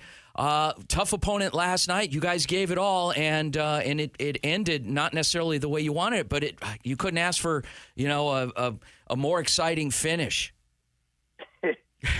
I know. Depending on who you are. I know. No, it was a great high school football game. I'm not sour at all. You know what I mean? Our kids fought very hard. We lost one. On a last-second walk-off field goal. Right?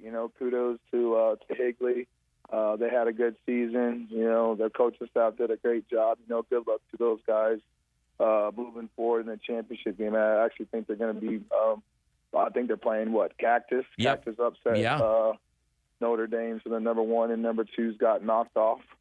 But good high school game for sure as a spectator to watch. Yeah. A great game to be involved with as a coach and players as well.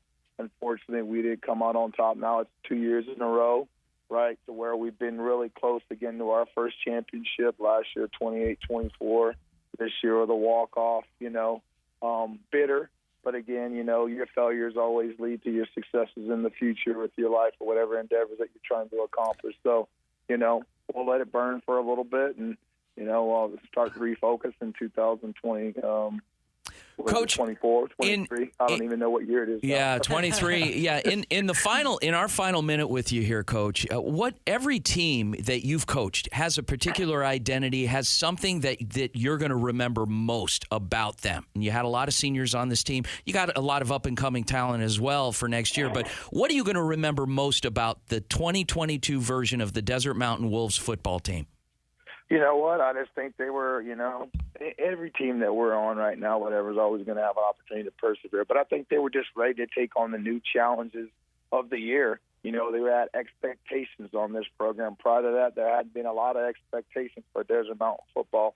So to come in this year to have, a much tougher schedule, a tougher section, playing a couple 6A teams, they were just up for the challenge. Our model this year, well, of course, was just to be elite in everything that we tried to approach. And that's what I'm going to remember these guys for is, we say that saying that we talked about a little bit now is, hey, man, either you're elite or you're not. We stole that a couple weeks ago from, the head coach at Georgia. And I heard that and just resonated through to me. But, our guys are definitely elite at everything that they do as far as their approach and their mindset. So, yeah, I'll remember them for that for sure. We only have 12 seniors.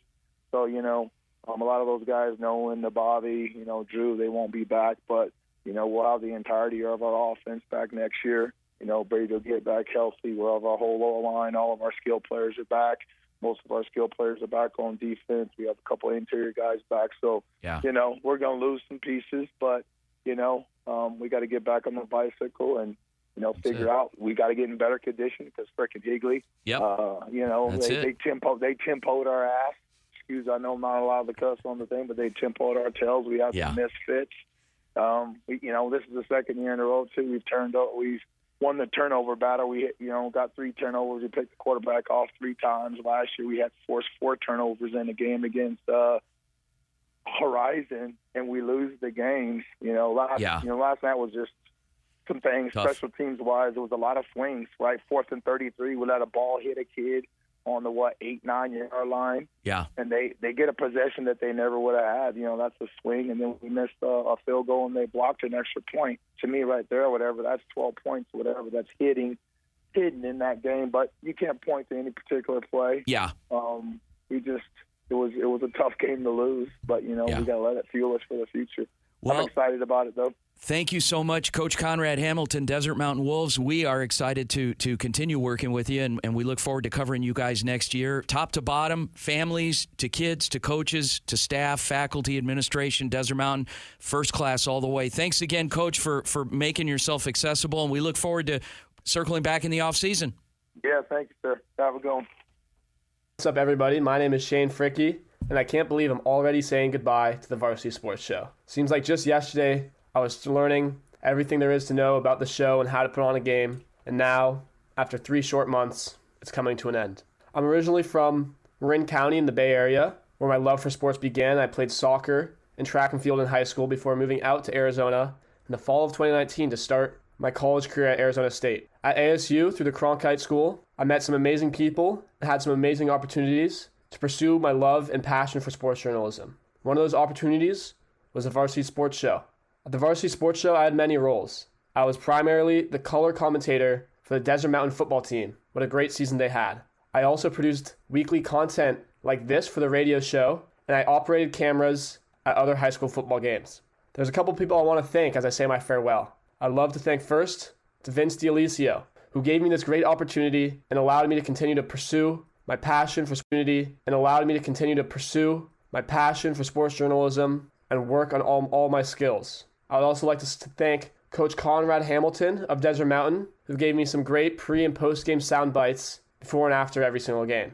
I'd also like to thank you guys, the listeners, for supporting me and the entire Varsity Sports Show crew throughout this semester. And lastly, I'd like to thank the rest of my intern team. We all bounced ideas off each other, worked with each other, and I'm glad that I was able to call myself part of the Varsity Sports Show. Thank you all.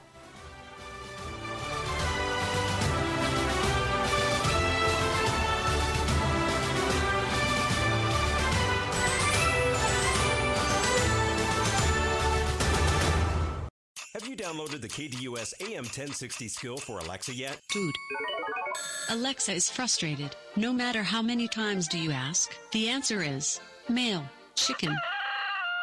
Once you're ready, say Alexa, open KDUS AM 1060 to listen to your favorite shows. Hi, this is Mike from Beachin' with Beal, and you're listening to the Varsity Sports Show. Hey guys, Vince here to talk about Angel Dentistry. It's where my wife and I have gone for over 10 years, and we trust them with our routine and extensive dental care because they care. Dr. Amber Angel is an Arizona native, born in the town of Miami, and has been practicing in the Valley over 20 years. For general to comprehensive dental services, call 602-788-2008. Located off of Cave Creek Road just north of the 101 in North Phoenix. Angel Dentistry, proud supporters of our young people and proud partners of the Varsity Sports Show.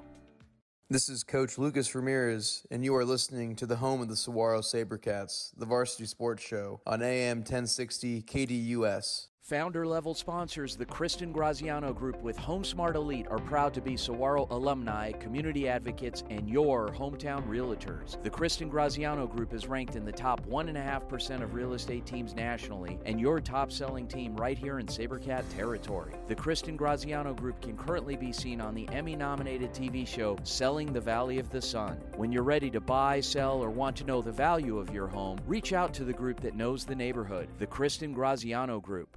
We'll do what's best for the team, and we'll do what's best for you. The Rich Eisen Show, coming to you weekdays from 3 to 5 p.m. here on KDUS AM 1060 and KDUS1060.com. Hi, I'm Aliyah Harriet. As my time with the Varsity Sports Show comes to an end, I would like to take some time to express my gratitude for the amazing opportunities this internship gave me. Entering the internship, I was not sure what to expect. From calling my first game to my last, I can't believe my time with the Varsity Sports Show has come to an end. This fall, I was the color analyst for the Saguaro SaberCats. I absolutely loved my time as a commentator, and I want to thank everyone at Saguaro that I met along the way. I also worked behind the camera, and I enjoyed learning new skills. I am currently a junior, and I have one more year at Arizona State University. In the future, I want to continue to grow as a journalist and work on my craft. Once again, thank you, Vince, and everyone at the Varsity Sports Show. For one last time, I'm Aliyah Harriet.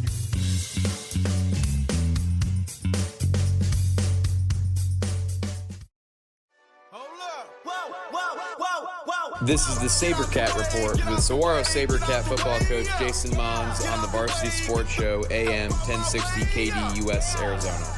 And now, here's Coach Mons. Welcome back to the Varsity Sports Show, AM 1060 KDUS, Arizona. And now it's time for the SaberCat Report. Big game tonight. Preview the Open semifinal. Saguaro at Liberty. What we've been waiting for. The clash of the Titans. David versus Goliath. Although in this case, I think tonight, Saguaro is going to be Goliath, and they are actually going to come out victorious from the get-go. They are going to be the big dog. You're going to step into that arena, Coach, and you're going to take the Lions on, and you're going to put 60 on them. You keep coming up with 60. I thought you were crazy. You said that before the Hamilton game. I looked at you sideways, and we ended up scoring 45. 45. See, we split the difference. 60 than I would have thought. There you go.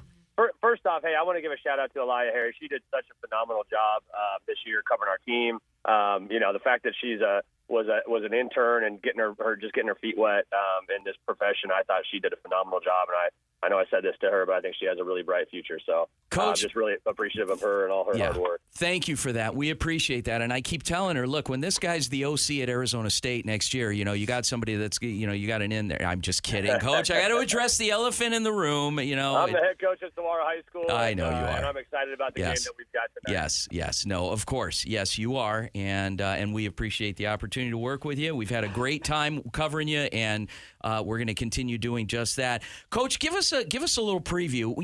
What's different about Saguaro Liberty 2.0 that we didn't see in the 1.0 version earlier in the year? Yeah, I think just we know who we are now. I think we have an identity. I think we were still searching for identity early in the season, and I think we've got a lot more confidence in ourselves and who we are. We obviously dropping a couple games early before we played them, and I thought we played them tough the first go round, and I thought we were in that game for the better part of 3.5 quarters, and just needed one more stop, and I think to give ourselves a chance to maybe try to win that thing. But I feel like we've progressed a ton. I feel like we've matured a ton. Our offensive line has gotten better and better and better, and our quarterback has built chemistry with the playmakers around him, and our defense has been tough as nails all year. So we're playing our best football right now. It has been a meat grinder of a schedule, and I think this is our 7th must-win game in a row. I mean, we started playing must-win games going all the way back to to Week 5 against Desert Edge. So we're used to playing in those pressure-packed situations, and I think this is just another week and another great opponent. Final question, Coach. We've got 1 minute left. Go ahead, Anthony. Coach Mons, Anthony Remedios here. You mentioned must-win games. What are some of the things that you and your team have been working on this week, and what are going to be some of those biggest successes biggest keys to success tonight? Well, I think we, like every week, but especially against these guys, you've got to limit explosive plays. They do a lot of good stuff with formations, motions, and they try to catch you off guard. And so you've got to really do a good job of your alignment, assignment, communication on defense. And I think offensively, we just need to take what they give us. We need to be aggressive. We need to take shots downfield, but we also need to be willing to move the ball and move the chains and go on some long sustained drives as well. All right, SaberCat coach Jason Mons, big game tonight, obviously for all the marbles and a chance to get another Open Championship next week. Coach, good luck tonight against Liberty. We'll talk to you next week. Thanks, guys. Hello everyone, my name is Noelle Blumel, and you may or may not recognize my name as I was one of the primary anchors for Varsity Weekly, a color analyst for some high school and JUCO football games, and a play-by-play broadcaster for girls volleyball. Those are just a few of the many roles I got to play as an intern with the Varsity Sports Show this semester. Funny enough, I wasn't even supposed to be a part of this team, but at the last minute I reached out to become a freelance camera operator, and Vince ended up convincing me, very persistently I may add, to join the team as an intern. I was hesitant at first as I already had a jam-packed schedule in place, from another internship underway to 6 classes and being a member of the ASU Women's Club volleyball team. But I truly cannot be more thankful he did. The types of hands-on opportunities I've had to strengthen my voice as a broadcaster and the chance to familiarize the community through attending multiple different high school sports games have been an experience that has not only made me stronger, but best set me up for the future. Now that my time with Varsity has somehow come to an end, the big question is, what's next?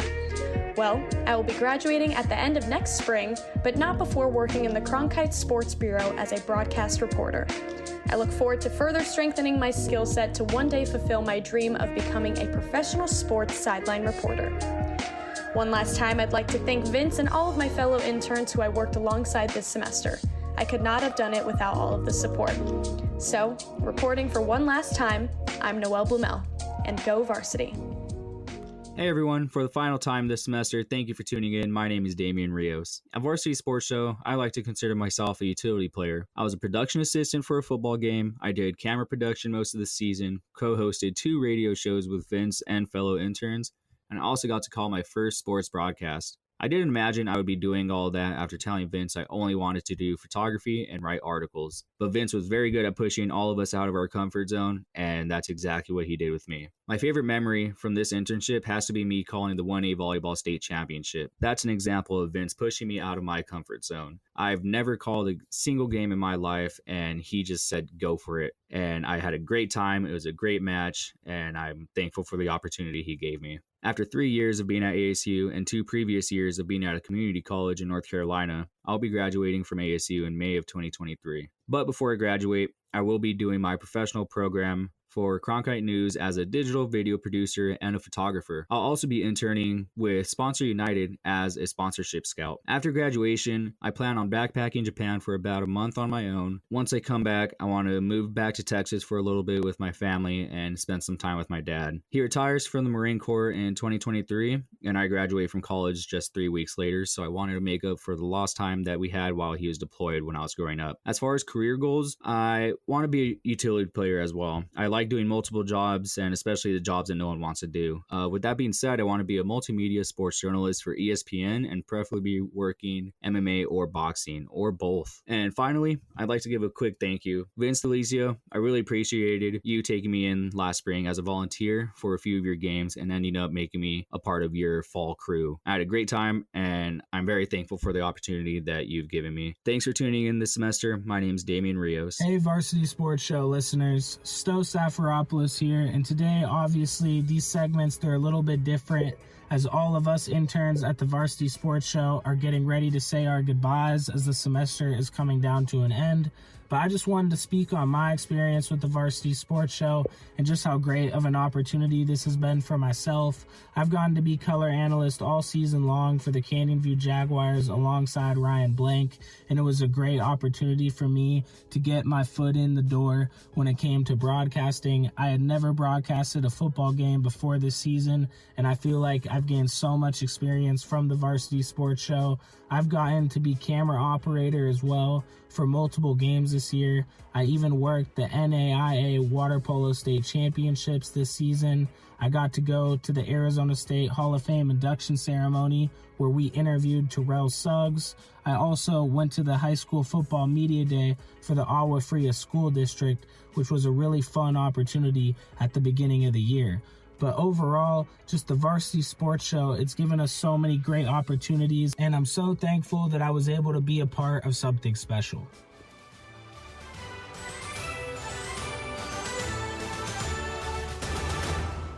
Games Out West featuring Ryan Brooks brings NFL, NBA, and local sports talk to you Monday nights at 7 here on KDUS AM 1060 and KDUS1060.com.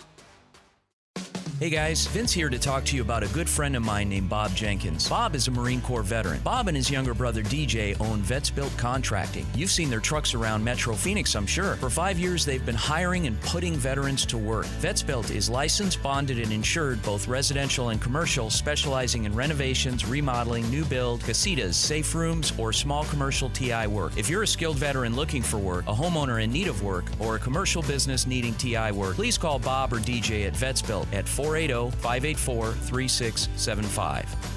Hey, local businesses, join the Varsity Sports Show and promote your business on our weekly radio show and game live streams. We have several options to promote your business affordably and reach our incredible audience. Call, text, or email us anytime if you'd like more information on joining our team. The Varsity Sports Show will work hard to promote your business through our audio and video platforms while also promoting all of our young people. 480-779-9437 or email us at varsitysportshow.com. In 2019, the JV Sports Show podcast began with the idea of spotlighting young people in our community. In time, that podcast evolved into radio, television, and live stream, and through that evolution, new ideas have enhanced delivery, giving a stage to students both in front of and behind the microphone in Arizona and beyond. Thank you for supporting the Varsity Sports Show, now the Varsity Media Foundation, a 501c3 educational organization. Hi, this is Darren Chapman with Tiger Mountain Foundation. You need to keep listening to my old St. Mark's mate, Vinny D'Alicio, man, on the Varsity Sports Show, AM 1060 KDUS, Arizona. It's the home of you, high school, college, and you. I mean, us. Thank you. Varsity Sports, baby. You can't beat it. Carving out time in your afternoon for the Doug Gottlieb Show right here on KDUS AM 1060, 100.7 HD2, and KDUS1060.com. Weekdays from 1 to 3 p.m.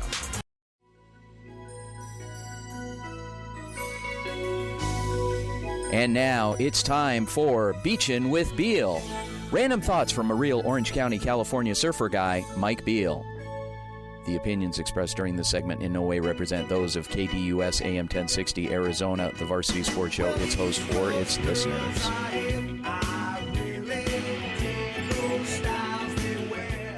Good morning, everyone. Welcome back to the Varsity Sports Show, and it's time for one of my personally favorite segments this morning, Beachin' with Beal. As a Southern California guy myself, I'm glad to welcome in Mike Beal this morning as he joins us. Where are you coming from today, Mike? Hey, I'm glad to hear that you like the show. I am actually reporting live from my backyard today in Costa Mesa. Because out here on the left coast, we are experiencing a rainy day schedule. It's been raining off and on, and I learned about 25 years ago you should not go surfing the day after it rains. Oh, I learned it the hard way, actually. Yeah, everything from rivers gets washed into the water, and it's not good for the health, apparently, especially the stomach. You guys are pushing some of that rain our way. We're getting that in the next couple of days, but man. I'm glad to hear it. You know, I also couldn't help but notice that today's show is a real love fest. And so I want to say that I'm thankful that Vince got to watch me play football in high school for 4 years in a row from the best seat in the house. He was always on the sideline. Right. Because apparently you say I never got in the game. Yeah, I know. Okay, Mike. Thank you for I that. still remember him going, Coach, put me in. Yeah, right. Yeah. Mike, did he at least bring you a couple nice cups of water during those timeouts? Okay, pile it on. The semester's over. Thank you. God, these guys, do you see how fast they turn on you, Mike? Okay, whatever. Yeah. You know, it was now Vince actually was a pretty good player. He was our captain, and I think he got some type of honors for. I know he was the most spirited.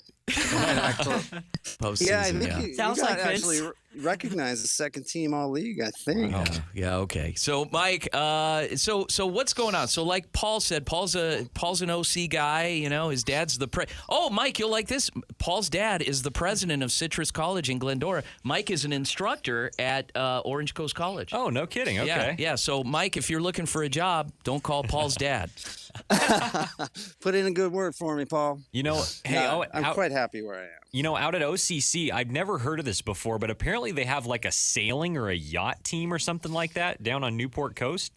They do. Yeah, it's actually on Lido Island. Okay. Just off of Lido. And they have a crew team. We have a big aquatics operation. It's huge. That's crazy. And every year I go down there for Christmas and watch the boat parade from our waterfront campus. Yeah, it's quite lovely. Okay, so you're not surfing today. You're in your backyard. What is your wife bringing you coffee? What's going on? So what's going on? Well, I know what you're doing right now. You're stressing over your Taylor Swift tickets, probably, 'cause you can't get them. Very mad at. Vince trying to jump in the queue here. Sold out. I was working on my golf swing earlier, and I'm suiting up to play some pickleball, and then after that, I'm going to go out to lunch. Yeah. So golf, pickleball, surfing, sounds like you're a man of many something talents. else too. I can't remember. You're a regular Renaissance man. So Anna actually has a question for you. Anna, go ahead for Mike. What's your favorite thing to do? We hear you have plenty of talents. So you like surfing, pickleball. What's your favorite? Surfing, hands down. I don't do it as much as I used to, but I still really enjoy it. I don't know how to describe it. There's nothing quite like that feeling of getting waves.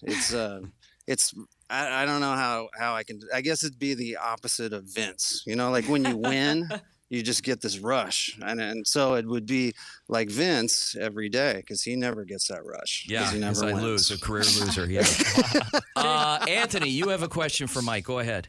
So I was just going to say, so you're saying that Vince gives the bad, stressful rush while surfing gives you the good rush. Yeah. Well, I almost caught that. Yeah, Are you not hearing? He may not be able to hear you, Anthony. You might have to go to a different mic. Yeah, go It ahead. sounded like he was shouting from a long distance cave. Is this a little bit better, Mike? Yes. Okay, go ahead. I was saying, so you're saying that Vince gives off that stressful, just not so good rush, and then surfing gives you the good kind of rush. Is exactly correct. Vince is always pacing back and forth, sweating, twitching, moving his fingers rapidly. It's unnerving being around him for long periods of time. So, being the fact that this is a Southern California surf report, Mike, talk about the surf. Educate. Oh no, you're an educator. You're a college educator. So pass on some pearls of wisdom to this young, bright group of broadcasters that are joining us for the last time today. What kind of motivational wisdom can you impart? Well, you got it. I remember we used to do kind of the word of the day, like how I described to everyone, you're a kook and a Barney, and we don't need to relive that, but I do have another word for you guys. This one's called the green room. Does anybody know what the green room is? No. Are we talking like concerts, stuff like that? Yeah, no. No, surfing. Oh, no. The goal of surfing is to get into the green room. Okay. No? Okay, the green room means you get covered up. Like you get barreled, shacked, tubed, covered. And the trick is getting back out once you get in there. And one magical day, it's so hard to do. It was about 5 years ago. I'm just regular day in Huntington, catching some waves. Suddenly, set comes, paddle out. I'm on my backside. I drop in, grab my rail, and I look up, and I'm actually covered, getting shacked. I'm getting barreled. I'm in the green room. It's like, look up, and it's crazy fast. And I was like, yes, I'm going to make it. Next thing I know, I turn into the wave, into the lip, actually, and it slams me right in the back, knocked the wind out of me. So that's my surf story of the day for everyone. So you got what they call, I don't know if this generation knows it, but you got Munsoned. What is Munson? I did. I got worked. Yeah. Yes, I did. I did get Munson, but it wasn't too bad because I was halfway there, living the dream. So you can relate to that, Vince. You know, you have high hopes. You think you're gonna make it, and then the rug gets pulled right out from under you. It happens every day, my friend. Okay. Yes. Life is a disappointment. Okay. So Mike. So the analogy, the green room analogy, great analogy. In all seriousness, though, what can you tell this group as they impart on their next adventure and their next, academically, professionally, and trying to meld the two of those together? Yeah, I'm really impressed with all the guys.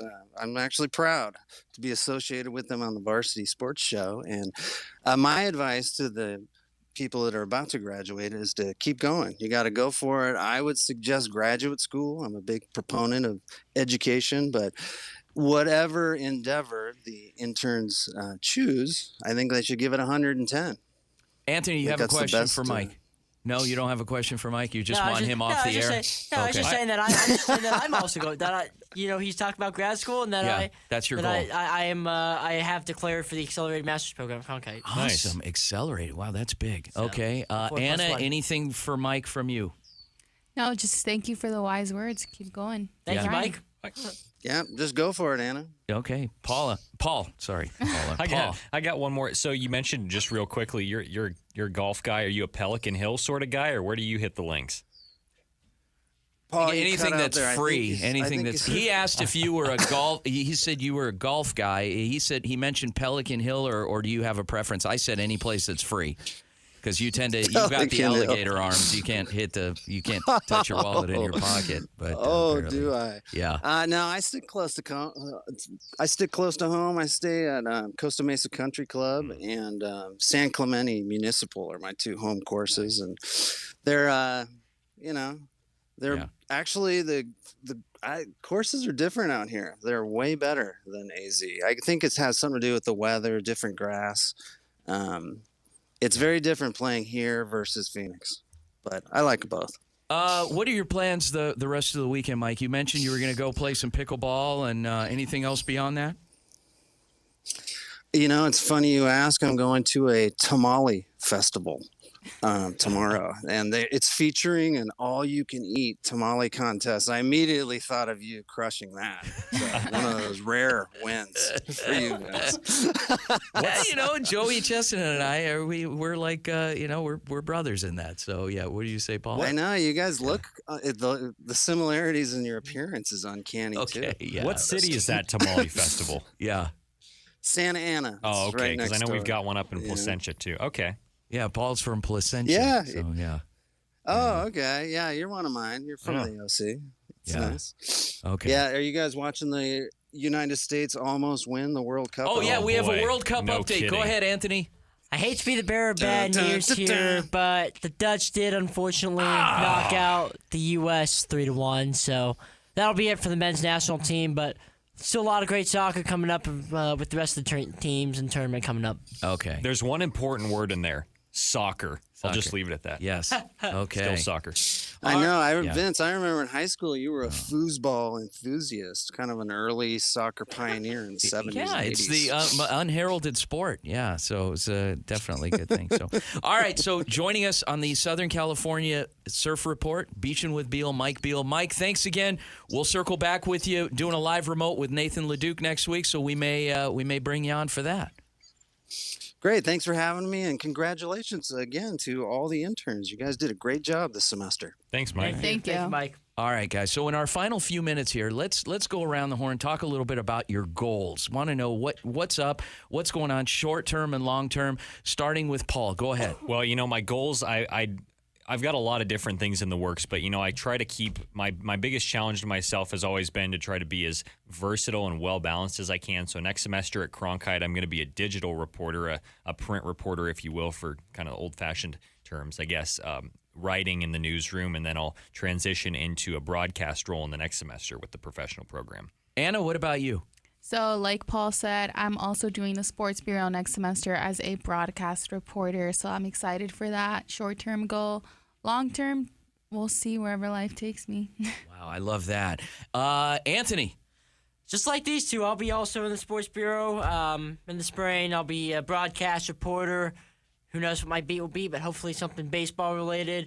Long-term, want to be an on-air guy in some way, whether that's in radio, TV, studio, broadcasting the game, whatever that may be. In the short term, you can also find the rest of my content with all that I'm doing, covering ASU hockey and softball and all these other sports with Walter Cronkite Sports Network, Cronkite Sports on Twitter, and CronkiteSports.com, and the whole 9 on Blaze Radio, Spotify, and Apple Podcasts. All right, awesome. On behalf of Paul Scholes, Anna Dela Cruz, Anthony Remedios, my name is Vince Delicio, Corey Walsh behind the glass.